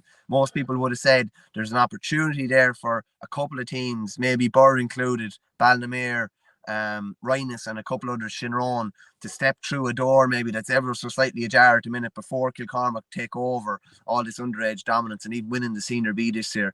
But they shut the door this year. Maybe it might be open in the next 1 or 2 years, but after that you'd imagine they're going to be like very, very strong and superior to most teams in the county, unless they're caught in a bad day. And do you think in any way it was like a non-performance for Shinrone, or was this all about Kilcormac? It's never all about one team. Like, they were very physically dominant, but Shinrone were standing off like all over the pitch from what I could see. And it's just calling it as we see, like, Kilcormac were tracking in fours and fives. The ball was coming down to Shinrone, man, and it was him. It was just him on the ball, and there was 3 or 4 Kilcormac lads around him. Just things went badly wrong for them. They never got going. Now, you mentioned about kind of cynical tackles earlier. There was a ball sprayed across by Killian Sampson across the square in the 14th minute. They were 8 points to 1 down, and Jason Sampson had a goal chance. And I wouldn't say Jordan Quinn pulled him down, but he definitely did enough to halt his momentum and halt what was a good goal chance that would have left 4 in it. He didn't rugby tackle him or anything like that. No, was it cynical? Do you know what? I wouldn't have said it was cynical. I said it was a really good foul, but I don't think it was cynical. He just I don't think he didn't wrap his arms. You basically defined cynical there by saying a really good foul, as in for his team. He stopped his momentum and made sure that he didn't have room to get his strike away. But he didn't like wrap his arms around him or anything like that. You know, there was still a bit of room there, but to me it was a really good tackle. I don't even know if he got a yellow. No, he did get yellow, to be fair. But that was maybe that could have brought Shinrone back into the game, but they never got Morton, to be fair. And like, you know, if you were Johnny Kelly looking in at that game, and you're looking at potentially bringing in a few Shinrone lads who excelled earlier in the year, then you're looking at the county final. Like, I wonder how much does that change your mind on who you're bringing in or whatever, because maybe you don't, rate it all on one day, but they were seriously off colour yesterday. And there's no point in saying any different. It was a hammer. And I think Mahon ended up with 6 from play. Screeney got 7, 6 from place balls. Charlie Mitchell had 1-4. Jack Screeney got 3. James Gorman got a goal. Kiley got 1-1. Soft goal, actually, from a long ball in that ended up into the net as well. And their 3 goals came from good, ignorant balls into the edge of the square, but smart kind of ignorant balls as well, if you get me. They weren't just, they didn't have snow on them. They were a nice trajectory, caused trouble for the defenders, and they made hay, you'd have to say. Brilliant performance. I know this was Adam Screeney's first year playing senior. The likes of Brecon Kavanagh, Charlie Mitchell, have they a season at senior under their belts before this? No, Brecon Kavanagh's only a year out of minor. He came up from cornerback to get a point. Charlie Mitchell. First season they've won a county title. Yeah, that's the thing, you see. That's unbelievable for them, but that's, I would say, unbelievably worrying for everybody else. Do you know what I mean? Like, it's like David Clifford maybe with Kerry. Maybe it's not a great example, but it took him a while to get his All-Ireland. I thought it might take these lads a couple of years, but now they've got it straight away, and it's like, how are they going to be stopped? They're going to be very, very difficult to stop. Charlie Mitchell, it would be his first county final, all right, but I think he's 19 or 20. He was very good yesterday as well. There's obviously going to be a turnover of bodies in a couple of years, with probably Kilmartin, Mahon, Gorman maybe stepping away in the next year. Shane Hand was kind of saying he's interested in one. Shane Hand has two young fellas on the squad, and he just said he was talking about how difficult it is to manage your own. And he just said he gets it everywhere he goes. Like he gets it at mass, he gets it in the shop. You know, why are you picking this lad? Why isn't this lad playing? It is kind of, I suppose, it's brilliant to win with your own, but it's also quite difficult because everybody kind of feels like you're fair game as well, and that everybody gives their opinion to you. Whereas if you're an outsider coming in, people are a lot more reluctant, and you're not meeting people on, in the courtyards of shops every day, and you're not meeting them at mass, and you're not meeting them or whatever. But he was a happy man to get over the line after last year. Cuckoo says, will it be long before Kilcormac are challenging for Leinster and All-Ireland titles? I want to see, I can't remember what way the draw is, but could Kilcormac quickly play Ballyhale this year? They're playing Nevena the middle of November, I think. And that's not the worst draw because Nevena are coming off a big layoff. Getting back to the previous question, how long before they're challenging for Leinster and All-Irelands?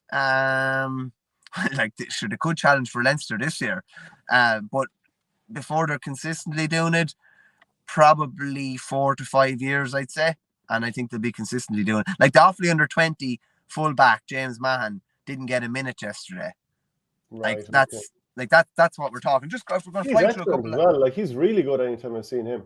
Yeah, Daniel Hand played the All-Ireland minor final last year, didn't feature. Turgainen played the under-20 final, didn't feature. Dylan Hand as well has played with Offaly teams in the last couple of years, didn't feature. They've a lot of lads that have serious county experience and have won a lot. Like I put it to you this way, in the last 18 months, on the field, say Screeney and Brecken Kavanagh have won Leinster minor title, Leinster under-20 title. They've played in All-Irelands at minor and under-20 level. They've won Leinster and All-Ireland Colleges B All-Ireland. They've won Leinster A Colleges title. They've won under-21 titles. They've won minor titles with the club as well. And a county title now to top it all off. Yeah, I'm just looking at the path to getting to that match that I talked about, Kilcormac against Ballyhale Shamrocks. So obviously, we're looking at Shamrocks having to win their own county title here. But you've got Kilcormac against Nevena, so that's 2. And in terms of the semi-finals, 2 will play 4. So if Kilcormac beat Nevena and Ballyhale Shamrocks, if they beat O'Loughlin Gales and then go on and beat Mount Leinster Rangers, it will be in a Leinster semi-final. That'd be fairly mouth-watering. That'd be tasty now, yeah. That will be tasty. Yeah. There's there's a lot of tasty games coming there by the looks of it. Yeah. Someone was on to me. Anyone down. It's not like we want that or whatever necessarily. It's just that is a fairly enticing fixture. And is Kilcormac have fair pedigree at Leinster level too. Won it in 12, beaten after extra time in 14 by Ballyhale, and you obviously beat them in 2017 as well. But to be a fair turnover of bodies since 2017. Should Kilcormac Killahy be in this little chart here that we did last week? Well, take out poor old Loughrea anyway. You can put somebody else in anyway. Yeah, unfortunately for them. We got bits right and we got bits wrong. So that's always more right than wrong now, in fairness. We put our neck on the block. We know we'll get stuff wrong, but we're putting our neck on the block because we want to have that real conversation and debate. The Galway semi-finals were on, and we know now that Turlockmore are going to meet St. Thomas's in the final, and St. Thomas's are going for 6 in a row. Who's the only team to ever do 6 in a row? Turlockmore, who are now looking to stop them doing that. But looking back on the highlights, Turlockmore were very good against Loughrea. Loughrea were 1-5-6 ahead in the first half. Brian Keary got a great goal, soloed through, and I think he did a little batted finish, which is the sort of thing that all players need to be doing really when they're in 1-on-1 on goals. But Matthew Tarpey, he found the net as well, so Turlockmore led 1-11 to 1-9 at the break. Killian Whelan got some lovely scores for Turlockmore, and then Tom Quirk, he got a really nice couple of scores for Turlock. Tom, they were calling him in the commentary. You're gone mute there, I think, on me. Sorry, anyway. Yeah, Tom is obviously the nickname or whatever, but they must have called him Tom at least 5 times. He came up and got a point in the second half as well. Like Loughrea were in control, and then they were under a bit of pressure. I think they were 5 or 6 down. Then they got it back level, and it was a fair win for Turlock to come from having been in a winning position, looked like their grip on the game had slipped a small bit, and then kind of push on when the game was there to be won. Like a real high scoring kind of quality affair. I kind of with Loughrea, we were kind of saying that this game could kind of go either way, and as the other semi-final could have went either way as well. But Turlock back in the final for the first time since 2020, and they're going in there in fairly rude health as well. Yeah. Okay. So then the other semi-final, St. Thomas's beat Sarsfield's 120 to 117, and it was nip and tuck until Conor Cooney scored a penalty in 51 minutes. That put them 6 points ahead. To be fair to Conor Cooney, who's been dominating in Galway Club Championship over the years, he scored 114 from 15 strikes. So that actually outdoes what Aaron Gillane did for Patrick's well. Kevin Cooney looked very good in that game, but there was a chance in the first half when he won a ball, turned back inside, went for goal, and maybe did it clip off someone before going over the bar? It felt to me like he was going for a goal, but that was kind of important. But commentator said he opts to take the point. He was saying no more taking the point. And I was expecting the more than you. I was expecting the net to shake. Just quickly, ML89 just says in the Loughrea game, Jamie Ryan missing was a killer for Loughrea. Best club forward outside of Conor Cooney last 3 years was their free taker too. Like David Connors is waxed lyrical about him, saying that he's probably one of the best club players the last couple of years and that he needs to be called in by Galway. And like, no matter who you are, particularly at that stage of a championship, you just can't really be afford to be missing a player of that caliber. Just on Thomas's as well, like Thomas has had himself 6 up and then they were holding on. Like Gerard Kelly made 2 outrageous saves. One was basically point blank. The other was a free that came in and got a flick on it. Someone overhead pulling the 21 and it bounced just on the line. Yeah, and he got a brilliant flick. But Thomas's have just got this knack, particularly in Galway, of being able to eke out these wins. And, you know, one of the reasons why we were saying they might maybe not retain in Galway this year was because they were missing David Burke. And like what a recovery that man has made. Got the operation for the ACL on April 9th, returned, what are we looking at? You know, middle of October. So that means he's probably back training 3 or 4 weeks. 5.5 months. Yeah. You know? Savage. Like I'd love to hear from some of our viewers about other like Lazarus like recoveries, because that is fairly phenomenal. I know Bernard Brogan got back from the cruciate after 5 months. Obviously David Burke's wasn't like a really bad cruciate. Like it wasn't a really bad. There are different forms of ruptures or whatever. Some of them take a year, some of them can recover in 6 months, but at his age, that is phenomenal, because when you get to mid-30s, it does take a bit longer. Your body takes a bit longer to recover. I know he had said maybe a few months ago that he was hoping to get back for a semi-final or final. I don't know if anybody actually thought that he would, but it's a phenomenal achievement. I think Alan Quinlan was back from a cruciate at something like 5 months. He was one of the fastest that Ray Moore ever operated on that got back onto the pitch, but it's phenomenal to see him back that quick. And St. Thomas's have faced some serious hurdles with cruciates in the last few years. Remember, Fintan Burke did it in the 2019 All-Ireland. Shane Cooney did it there was it last season or the season before? I can't remember. And Davy Burke now as well. Maybe someone else has done it also that we're not sure of. Hopefully from a hurling perspective, David Burke hasn't come back too quickly, says Cash is King. I'm sure he's got all the right people checking on him, so we kind of hope the same as well, because great hurler to watch when he's flowing. In the Galway Senior B final, Mulla 215, Ahaskra 118, so going to a replay there. Shane, the drama at the end of that was unbelievable. Ahaskra had themselves in a winning position, and then Damien Monaghan collected the ball at the edge of the square, absolutely blasted it to the net, and you're thinking, this is deep enough in injury time, and you're thinking, Mulla could be home here. And it's amazing how hurling has changed, I would say, and even GA and the speed of things now. Like Mulla were still celebrating, like, and rightfully so. The ball was only just gone in the net. I don't know if it was Davy Glennon that went in to try and stop the keeper from taking a quick puck out. The keeper gave him a fair puck now, a fair puck into the jaw. Well, forget the rules for a second. Law of the jungle here.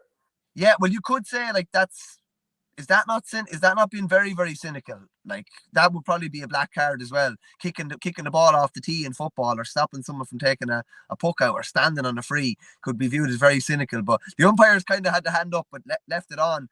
keeper sprays the puck out to Pádraig Mannion. About 3 seconds later, Pádraig Mannion plays a ball across, and as it Owen Naughton, I think was his name, had the ball over the bar, and they were back level probably 15 seconds after the ball was in the back of the net. It was very like wasn't Brian Maloney's goal. I think Barry Hogan had the ball out 7 seconds later from that county final in 2020. Like it just shows you need to have lads really thinking kind of coolly at those times, and a Haskell were, but they were left fuming at the end. Mannion had a line ball on their own 65, and he put it in around 30 yards out edge of the D, and it looked like a Haskell would get the ball, and the referee just blew it up, and it was going to extra times, or it was going to a replay. So they were left fuming over that, and I could see Pádraig Mannion pushing Cottle Mannion away from the referee, who was trying to go in and make his point. But that was a brilliant final, really, really high quality stuff. Yeah, just a reminder, if you want to get the audio podcast from this show, go to patreon.com/OurGame. Also, if you want to get on to us about a club fundraiser that we can run for your club, email us at events@ourgame.ie. The comments are flying in here. John Crawford, Tipperary players especially looked well conditioned yesterday. The likes of James Quigley and Seymour. Is this a good sign for Tip players? 2 players who weren't involved. Perhaps it also could be a sign of a club who, basically the amount of club players they had from their club involved with the county was heavily culled, and they're kind of making a point themselves that they're going to kick on this year. And that might be a thing that where Callan and Killadangan become stronger and stronger for that, because the players who are used to training at a certain level, and rather than dropping down to the average club preparation, they're going to bring everyone up with them. So you could end up with pure beasts from Killadangan in the next few years. So I'm sure they'll hope that that's the case. The Dublin hurling semi-finals were on over the weekend, and they were pretty dramatic. St. Vincent's and Ballyboden St. Enda's, they went to extra time, and there was a penalty at the end of extra time, but it wasn't a penalty shootout. It was Thomas Connolly, brother of Diarmuid Connolly. He took a last-second penalty goal, and St. Vincent's are through to a county final. Saved, which ended up being saved. Slash hit the post. It was hard to tell, but it ended up Conor O'Donoghue is the hero in goals for Ballyboden St. Enda's. They're back into a final. And it was one of those games where, remember last week, we were trying to preview these 2 semi-finals. Who'd win between Vincent's and Bowden, who'd win between Lucan and Nafina. The more we talked about it, the less we knew. And that's the way it kind of turned out. Yeah, it did. It's funny. Conor O'Donoghue's the hero. Like, given that, like, they've another goalkeeper hurling out the field, and Conor Dooley, who played some time in between the posts for Dublin as well. Like, do you know what I mean? And Gary Maguire, former Dublin goalie, has been helping out with the goalkeepers. Yeah, it's gas. Like, feel sorry for Tom Conley, who by all accounts looked to have been really driving kind of Vincent's this year. That was a chance to put them through to the final. I think Colin Keeney came off the bench midway through the second half, or late in the second half as well, who must be in his early 40s at this stage. 41, yeah. I thought Vincent were flying, and part of me was thinking that Gilroy could work the oracle with them this year. The other part of me then was kind of just like, Bowden are so seasoned when it comes down to these really kind of tight games. That's kind of how it worked out. I think Timmy Hammersley replaced Paul Ryan actually late enough in the first half, and struck over a few good frees for them as well. Obviously won the county title with Clonalty a few years ago. But Ballyboden just eked it out. And you couldn't have really confidently called these games over the weekend. And then in the other one, like, you'd have to say Nafina, like, given the personnel that they're missing, it's kind of remarkable what they're doing, really. And like, on the other side of it, Lucan, who I've been so impressed with all years, I've seen them in so many games in person, and I thought Charlie Carter is going to take him to the final. And, this was the game where I thought they were going to win it, because Nafina, without Donald Burke this year, I thought at some stage that's going to catch up with them. And then, and we've seen this in recent times, players been parachuted back in from abroad. Like the likes of Colin Fennelly, he's probably been more regularly doing it, so it's not a surprise to see him flying back again. But like Brian Hogan, who's the goalkeeper was the goalkeeper for Tipperary in 2019, he flew back for Lura there from Australia, I think, recently. Nobody knew about it, and all of a sudden he trots out onto the pitch before the game. For this, Chris Crummy, he appears back. He's been living in Australia. I think he's been back for the last few weeks, and he's been playing well. I think he had a challenge match there recently and played well, but he came in. But still, because Lucan had a 6-week break since their last competitive fixture, which is the downside of not playing a quarterfinal, and that's been something that's been seen regularly for in Cork recently. So, like, the group winner the best, most impressive group winner doesn't have to play a semi-final, and is directly into the semi-final. Everyone else plays quarters, and those teams were coming up short then. because they'd been waiting in the wings too long. Maybe that was the reason why Lucan were 9 points to 1 behind early on, and you're always kind of playing catch up for the rest of the game. They won the rest of the match 13 points to 9, but just too much damage was done. Yeah, it's a funny one. I suppose you kind of have to be in the setup and know exactly how things are going or how players are going. But I'm generally of the opinion that if your best 15 is available to you, that you play your best 15. And Chris Crumley's obviously a brilliant club man and a brilliant county man as well. And maybe he'd always committed to coming back at this point. But that 6-week break looked to really kind of hurt Lucan. Like, it nearly hurt Kilcormac and Offaly as well. Did a month off. Rhinus ransacked them in the first half of the semi-final and they didn't know what way to look. And they were able to pull it together, luckily enough, and look what they did yesterday after. But it can be, sometimes it's mad, it can be a hindrance to be performing so well. Remember Kilcormac played a couple of challenge games and were flying on the challenge game circuit. And then, were chasing their tail against Rhinus. And that can kind of happen. And it's very difficult for Lucan, I'm sure, as well, how do you manage that situation? You play a couple of challenge games, but there's nothing like playing a championship game and building up that confidence of another championship win. And it looked like it really hurt them. From a Nafina point of view, the Currys are brilliant again. AJ Murphy, brilliant again. All the lads that they've needed to step up in the last 2 games, in the absence of Donald Burke and a few others, have stepped up. And I believe the half-back line was brilliant, led by Liam Rush, who's not long back as well. Just from reading a few different reports, that kind of laid the foundations as well. Yeah, I think it was something like 8 points to 12 from play. So Nafina were scoring a bit more freely from play. Colin Curry, he scored 6. One of those was from play. Sean Curry scored 5, including a sideline. AJ Murphy with 4. He's been flying it. Got 3-4 the last day out against Kilmacud Crokes. And for Bowden and Nafina, who meet in the final now, this is going to be their 4th time playing this year. So they met in the league in the rounds. Or I said to you, the regulation league games, you weren't having that at all, a bit too Americanized. But they met in the league final as well, which Ballybowden won by 20 points to 112. And then they met in the group stages of the championship, which Nafina won 315 to 116. So these 2 teams know each other unbelievably well. There'll be no secrets going into this final.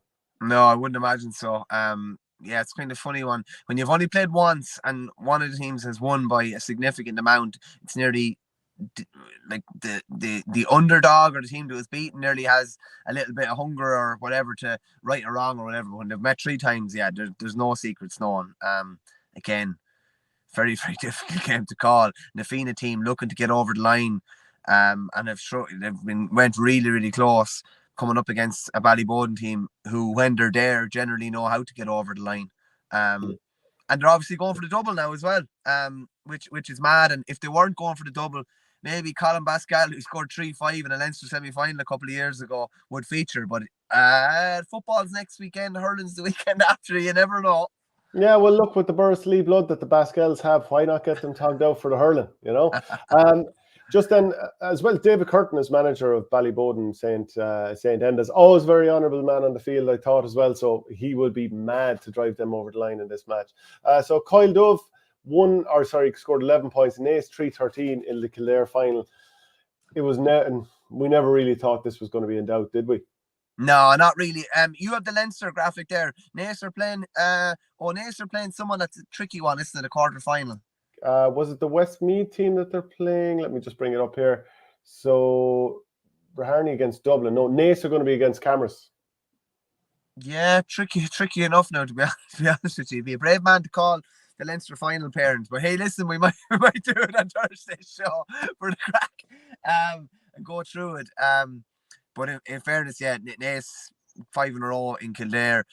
It was only once they got over the line a couple of years ago, it was only a matter of time before they're taken over, and they have taken over. And similar in they were obviously Leinster and All-Ireland intermediate champions a couple of years ago. Last year's Leinster intermediate champions, Bray, they did 5 in a row in Wicklow as well. Tight enough game against Carnew Emmett. I think it was 115 to 210. Christy Morehouse, a good few place balls. I think it was Owen McCormack with 1-2 was kind of the difference maker, really. And they're obviously going into the intermediate championship again, because I think you have to win it twice before you're promoted to senior level, I think, or something along those lines. And they're obviously going to be hard beaten in that again. Yeah, so Kildalkey won the Meath final 19 points to 16. As DG says here, Kildare won senior hurling meet. The intermediates drew the final against Navan O'Mahony's after extra time with the last puck of the ball from a 65. If they win that, they complete the treble. So Kildare are absolutely flying there. They beat 14-man Ratoath in the senior final there. Midfielder Evan Fitzgerald, son of manager Nick, he got man of the match there. Ratoath lost to Trim in last year's final, and their wait for a senior hurling title goes into its 61st year. And they fell to Summerhill in last Sunday's senior football decider. So not a great week for them. And just then the word, on the Meath minor final, St. Peter's Dunboyne, where he formerly resided, they did the double. They won the minor hurling yesterday, and they won the minor football the week before. Just a shout out to Eamon Murphy there. He was on to me yesterday. I texted him last week about the football. I was too busy to text him yesterday, and he said no text today, question mark, smiley face. But they're smiling in Dunboyne over the last week or so. Cuckoo says only a matter of time before Naas, Crokes, Kilcormac, Bray and Abbey Leagues dominate their counties and become regulars in Leinster. Do you know in under 21 in Dublin hurling, I'm pretty sure I'm right with this, could be minor, but Crokes have teams in Division 1, 2 and 4 of the championship. So they've got like some amount of, and I'd see this with UCD freshers as well. You'd see the amount of Crokes lads who are quality players coming through. So it's going to be up to every other team in Dublin to make sure that. And I thought that Crokes would probably go on and win again this season. Obviously, they won't now because they're gone, and a few more years after. But yeah, that's scary, isn't it? Hurling. Yeah. I mean, and Kilcormac in Killahey isn't exactly a massive built-up urban conglomeration or anything like that. But just like you're concerned there that Kilcormac will take over, I understand what people are saying when they're messaging in about these urban areas taking over. Yeah, Kilcormac might not be necessarily an urban area, but it is a massive area. It takes How many schools would feed into it? Like, I'm not sure if you know, like Sakara Finn has 5 schools feeding into it. People would think small little area, but there's a lot of schools feeding in. How many does Ballyhale? Do they have a load of schools feeding into them, or is it just so happens to be like this gold rush of talent? Yeah, Kilcormac would, like even the national schools, I'm just thinking Ballyboy, Brahal, Kilcormac, Mount Bolus, they'd have a fair few, but they really got, hats off to them. They really got their house in order and got like really good quality coaches going into the schools. Like you can't have any qualms if a club just goes off and takes things to another level and puts in the work. Like the work, what you're seeing now and what you're going to see is what's been going on at grassroots for probably 10 or 15 years. Volunteers and maybe some paid coaches going in as well, and you just get the right people in, get their numbers that they have playing the 4 adult teams in Kilcormac Killahey, which is serious. And obviously won the senior B as well, and by all accounts they're gonna stay senior B and just have a certain amount of them regraded that can't play. But yeah, their time is coming, all right. Yeah, Richard Hogan, think only 2 national schools in the parish of Ballyhale. Here's a question for our viewers out there. Is there any clubs, your club or anyone else's club, where you know of a huge amount of national schools feeding into the one club? Let us know. I'd be very curious to hear that. In the Armagh final, Cagelov, Jarrig, 11 points, Middletown, 115 there. So that's Middletown on top again. I think that's a number of titles in a row now at this stage. It's a 5th in a row actually there. A lot of 5 in a row last weekend, yeah. Yeah. Just shows once you get on top, like it can be very hard to knock a team off it. We went to some of the Leinster football county title wins. So in Laois, St. Joseph's beat Port Laois 7 points to 6. And another one worth mentioning also is Shelmaliers. They won their county final over the weekend. They beat Castletown. Both of those teams are out in the Leinster Championship next weekend. And I just wonder, like, when you think about it, I couldn't find when the draw was made for the Leinster competitions this year. But last year it was in July. So I presume it was in July that these county boards have known since July when their team is going to need to be ready for the Leinster Championship. How on earth did they not have it sorted in such a way that there's at least a 2-week gap for every team? Let them celebrate their county title. Let them go on and have the Monday club in peace. Yeah, it's funny. Back in the day, I remember 1996 Offaly final ended in a draw. Sir Kieran beat Rhinus in a replay on the Saturday, and they played Kiltegan in the Leinster Championship on the Sunday. Isn't that mad? Like, imagine, like, of course, you'd have a few points, and to beat Kiltegan on the Sunday as well. But I'd be all by you on that, because do you know what I hate is when a lad should be celebrated as a hero for a few weeks. You know, if you have to say Conor Hearn, you have to score the winning point in a county final in Wexford, and you should be celebrated for a week or 10 days or whatever, and be really able to enjoy it, but not have to go off it after a couple of days and get ready for another game, and then maybe it doesn't go right for you in that game, and that's all what people remember then. Do you know what I mean? That kind of happens, and lads that played unreal in the county final maybe didn't play well in the next game, and which came very, very quickly, and all of a sudden the year ends with a bit of a damn squib or whatever. Like Tullamore beat Fermanagh in the Offaly football final, and I think they're 4 weeks till they play their next game. Like that's probably about right. You get to go and enjoy it for a while, and then you refocus or whatever. When they're coming that quickly, it's a bit of a disaster for all involved, you'd have to say. Yeah, it's something like 5 weeks since Ballygunner won their county final. When is I must check the Munster GAA. Go again, Shane. I'd say go again. Was it not? Let me just see. Make it 10 on the trot. 10th of September. Oh, it is only 5 weeks. So yeah, it is only 5 weeks. So yeah. So let me just see when are the teams out in the Munster GAA. So Ballygunner against Sarsfields, that's going to be on the 5th of November. So it's almost 2 months. So yeah, it's probably 8 weeks when you consider there's slightly more than 4 weeks in a month. Na Piarsaigh and Patrickswell will be against the winner of that on the 18th or the 19th. So I presume it's like 13 days away that the Limerick Hurling final is on, which means they have the guts of a full month to drink it in / have a mini pre-season. You can imagine the pre-season Ballygunner are able to have. I know the likes of Desi Hutchinson is playing with Galtier in football. They got knocked out over the weekend. But like, it's a lovely opportunity to have a bit of a pre-season. I think Ballygunner's wait is too long. But because they're playing against a team that, look, Sarsfields are a very good team, but we're going to say Ballygunner are going to win this game 10 days out of 10, aren't we, really? Realistically, yeah. Yeah, but for the likes of whether it's the Piarsaigh or Patrickswell, having that weight of, the guts of a month, 3 weeks anyway, it's probably just ideal. Okay, so it's going to be St. Loman's, Shelmaliers, Tullamore against Summerhill, and Éire Óg against St. Joseph's of Laois in the Leinster Club Championship next weekend. But St. Joseph's 7 points, Port Laois 6. Glory for Mick Dempsey, who was of course involved with Brian Cody in Kilkenny, but 7 points to 6. The lowest scoring final since 1998 and the first final since 91 to see both sides score fewer than 8 points. That's grim.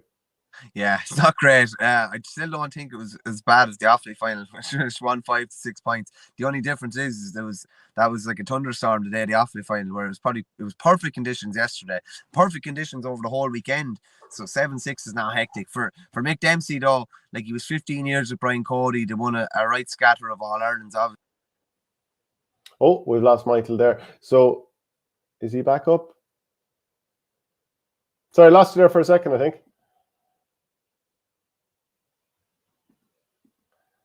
Michael, I'm not sure if we can hear you there. I'm just going to kick you out for us. Oh, well, I can't kick you out. Can't quite hear you.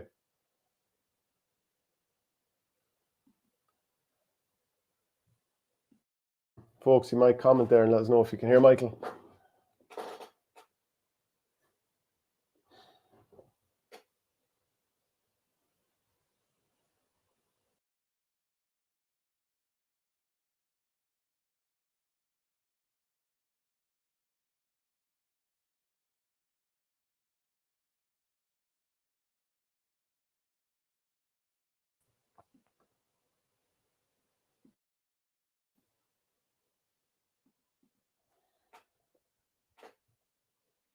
We can't hear you.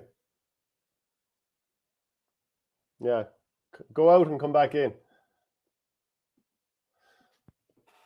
Okay, hopefully we can hear him right in a minute. Anyway, so in the Longford final, anyway, Emmett Kilo, they beat Clongish. That was 1-8 to 10 points there. Took a free from Mark Hughes deep in stoppage time to see them over the line. First time since 2020. And Clongish, obviously very disappointing for them, but they put up a fair fight in the Wexford Senior Football Championship final. I saw Owen O'Gara, of course, of Temple Oak, Sing Street. He came off the bench in this game, or he's certainly wearing number 18. But a year after losing the county final to the same opposition, Shelmaliers bounced back. Paul Hearn kicked a dramatic injury time point to beat Castletown there. Michael is coming back in, and hopefully we can hear him properly this time. Yeah, it said you were muted there. All the boys are saying you were muted, and girls. What?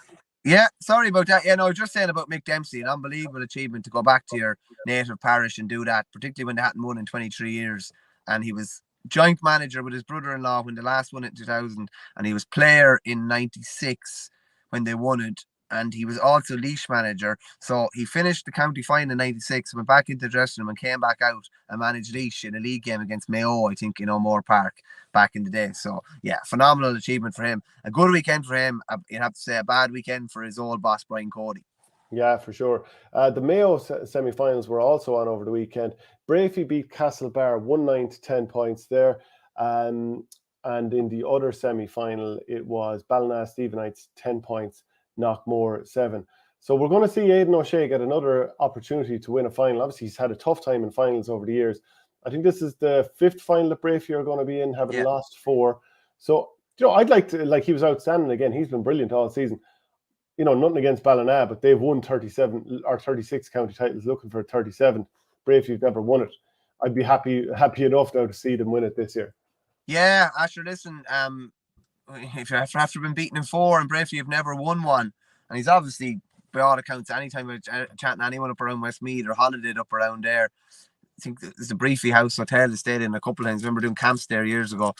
Aidan's very well got up there and is an unbelievably dedicated club man, let alone a county man. I believe he was brilliant over the weekend as well. I watched just the clips of the Ballina game. David Clark is still going strong in the goals for Ballina. Evan Regan, I think, did most of the scoring. I think he hit 6 frees for them. Pádraig O'Hora, obviously, I think he was in the full back line for them as well.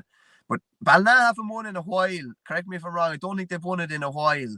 And Briefly have never won one. So, in fairness, this time, Briefly aren't coming up against a Castlebar Mitchells or a Knockmore, would say, that are going for successive titles. They obviously are coming up against a powerhouse traditionally, but Ballina haven't won one in a good few years, I think. No, and they lost the final last year. They last won it in 2007. So, there won't be too many players on either side there that's won too many titles. I'm sure David Clark certainly has. He's been on the road for a while. Still a brilliant goalkeeper. The down final as well. So Kilcoo won it handily enough, 2-12 to 9 points there. It's the 11th title in 12 years there. I'd say everyone in Down absolutely hates him at this stage. And I suppose what happened with the referees, another stick to beat them with. But Paul Devlin, he scored 1-4. And they had some very, very good performances, irrespective of all the outside noise or whatever. When it comes to playing football, they really are an impressive team. So I haven't been at it like I need to nearly go to a Kilcoo game up in Ulster or up and Down just to see exactly what. Oh yeah, just to see exactly what it's like, because there's they're I've no distaste for them or anything like that, but they are definitely, I would say, across the board, one of the most disliked teams out there. That's just the general mood that you pick up around them. The whole referee thing has definitely kind of fed into that as well. But fair play to them. I think this is their 11th title out of the last 12, I think. Yeah. They just keep rocking on the pitch. They just keep delivering. And I know they were beaten by the Glen last year in what was a big super heavyweight clash. I'm sure they're eyeing that down the line now, potentially. Yeah, and it feels like it's coming because the Glen beat Schlockneil. And, I see different kind of commentary on this game. So Carol Kane from the Irish News, he was tweeting about it, saying, good, tight, intense game, all that kind of stuff. I see Stephen Poacher saying it was, not good stuff at all, sort of talking about more or less they seem to be watching different games. But it was 1-5 to 6. And you just kind of wonder, is that as close as anyone is going to get to the Glen in the county championship? Because the Donovan Rossa beat Sean O'Leary Newbridge 12 points to 2 on the other side. But you would be feeling like that was the de facto final. Now, maybe it's a little bit harsh, but that's what it seemed like to me. I would have thought the same, Shane, to be honest with you. And by all accounts, from any reports I'm hearing, Schlockneil had the chances to get level at least, or potentially win the game, and were just very wasteful in the last 20 minutes. And they would have been stung after last year's county final, which was a bit of a non-performance for them. And I'm sure they would have been keen to try and right a few wrongs.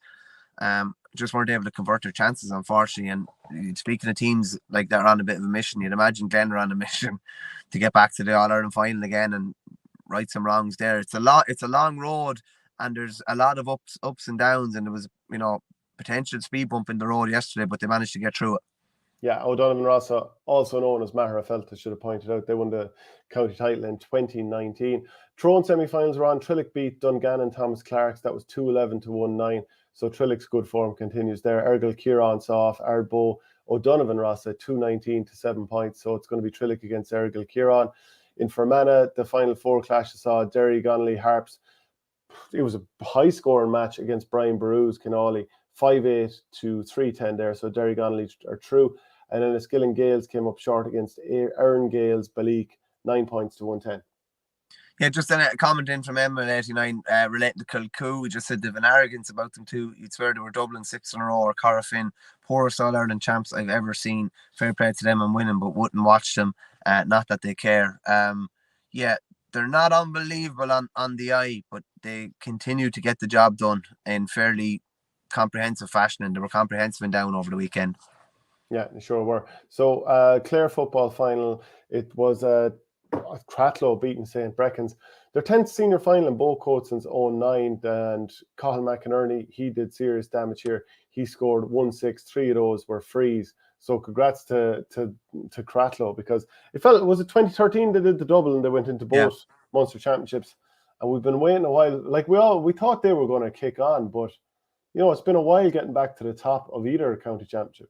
Yeah, it has. I think Colin Collins has basically been club football manager. He was club football manager before he took over Clare, and he's still club football manager. Can't get him out.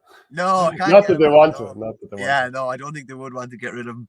And they've been waiting a while to get over the line and been beaten in semi-finals and that. But Cathal McInerney's a guy who I've seen him playing football. He's very good, but I always really liked him as a hurler. I felt like he didn't maybe get enough of a show with Clare for the potential that he had. He was often he was kind of on and off Clare squads, maybe around Davies' time and even around Jerry O'Connor and Donald Maloney's time as well. But yeah, very, very proficient football. Jim Ryan kicked a point for them as well, actually, too, who we all know better as a hurler, but since Cratloe are gone out of the hurling or gone out of the A Championship anyway, he's obviously excelling with the big ball as well. Yeah, for sure. The Kerry Senior Football quarterfinals saw Rathmore beat Spa 14 points to 1-8. East Kerry battered St. Kieran's, which was, I suppose, somewhat expected, 4-19 to 12 points there. The two Cliffords contributed a nice bit between them. David won 5, Paddy with 3 points. Darragh Roach was very good. He hit 1-5. Dingle beat Temple No 20 points to 1-9. Paul Ganey scored 5 points. Conor Ganey the same. And Killian Spillane got 5 points for Temple No. Mid-Kerry, they beat Nagale by 10 points, 119 to 1-9. And there's people saying that Mid-Kerry might be the team who are, have the best chance to put it up to East Kerry. So we'll see how that goes. The Waterford quarterfinals, they were also on. Rathgormack 1-14, Clashmore Kinsale Beg 1-5. Galtier 11 points, the Nair 2-13. That was after extra time. Desi Hutchinson had a kick to win it in normal time, but just didn't quite happen there. The Nair needed a Shane O'Mara free in the 65th minute to draw the game level at 9 apiece, and the Nair pulled away in extra time. Ballynacorty, they beat on Rin 3-1 on penalties. So again, we got extra time there, not to mention penalties. Their first semi-final in 5 years. Bricky Rangers 6 points, Kilrossity 12. And then finally, the last game of the week that we're going to talk about before we bring up the goat of the week, Stradbally, they drew with Portlaw 12 points to 2-6. So there's going to be a replay in the relegation final there. So let's go for the goat of the week.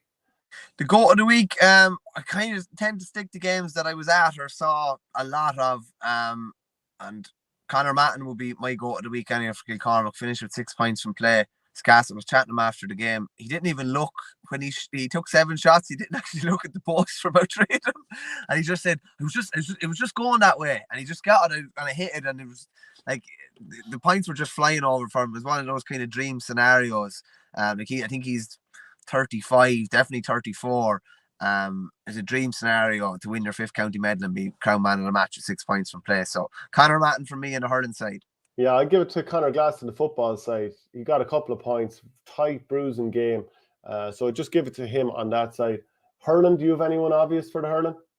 Conor Matton's my hurler. For football, I didn't see a hell of a lot of football.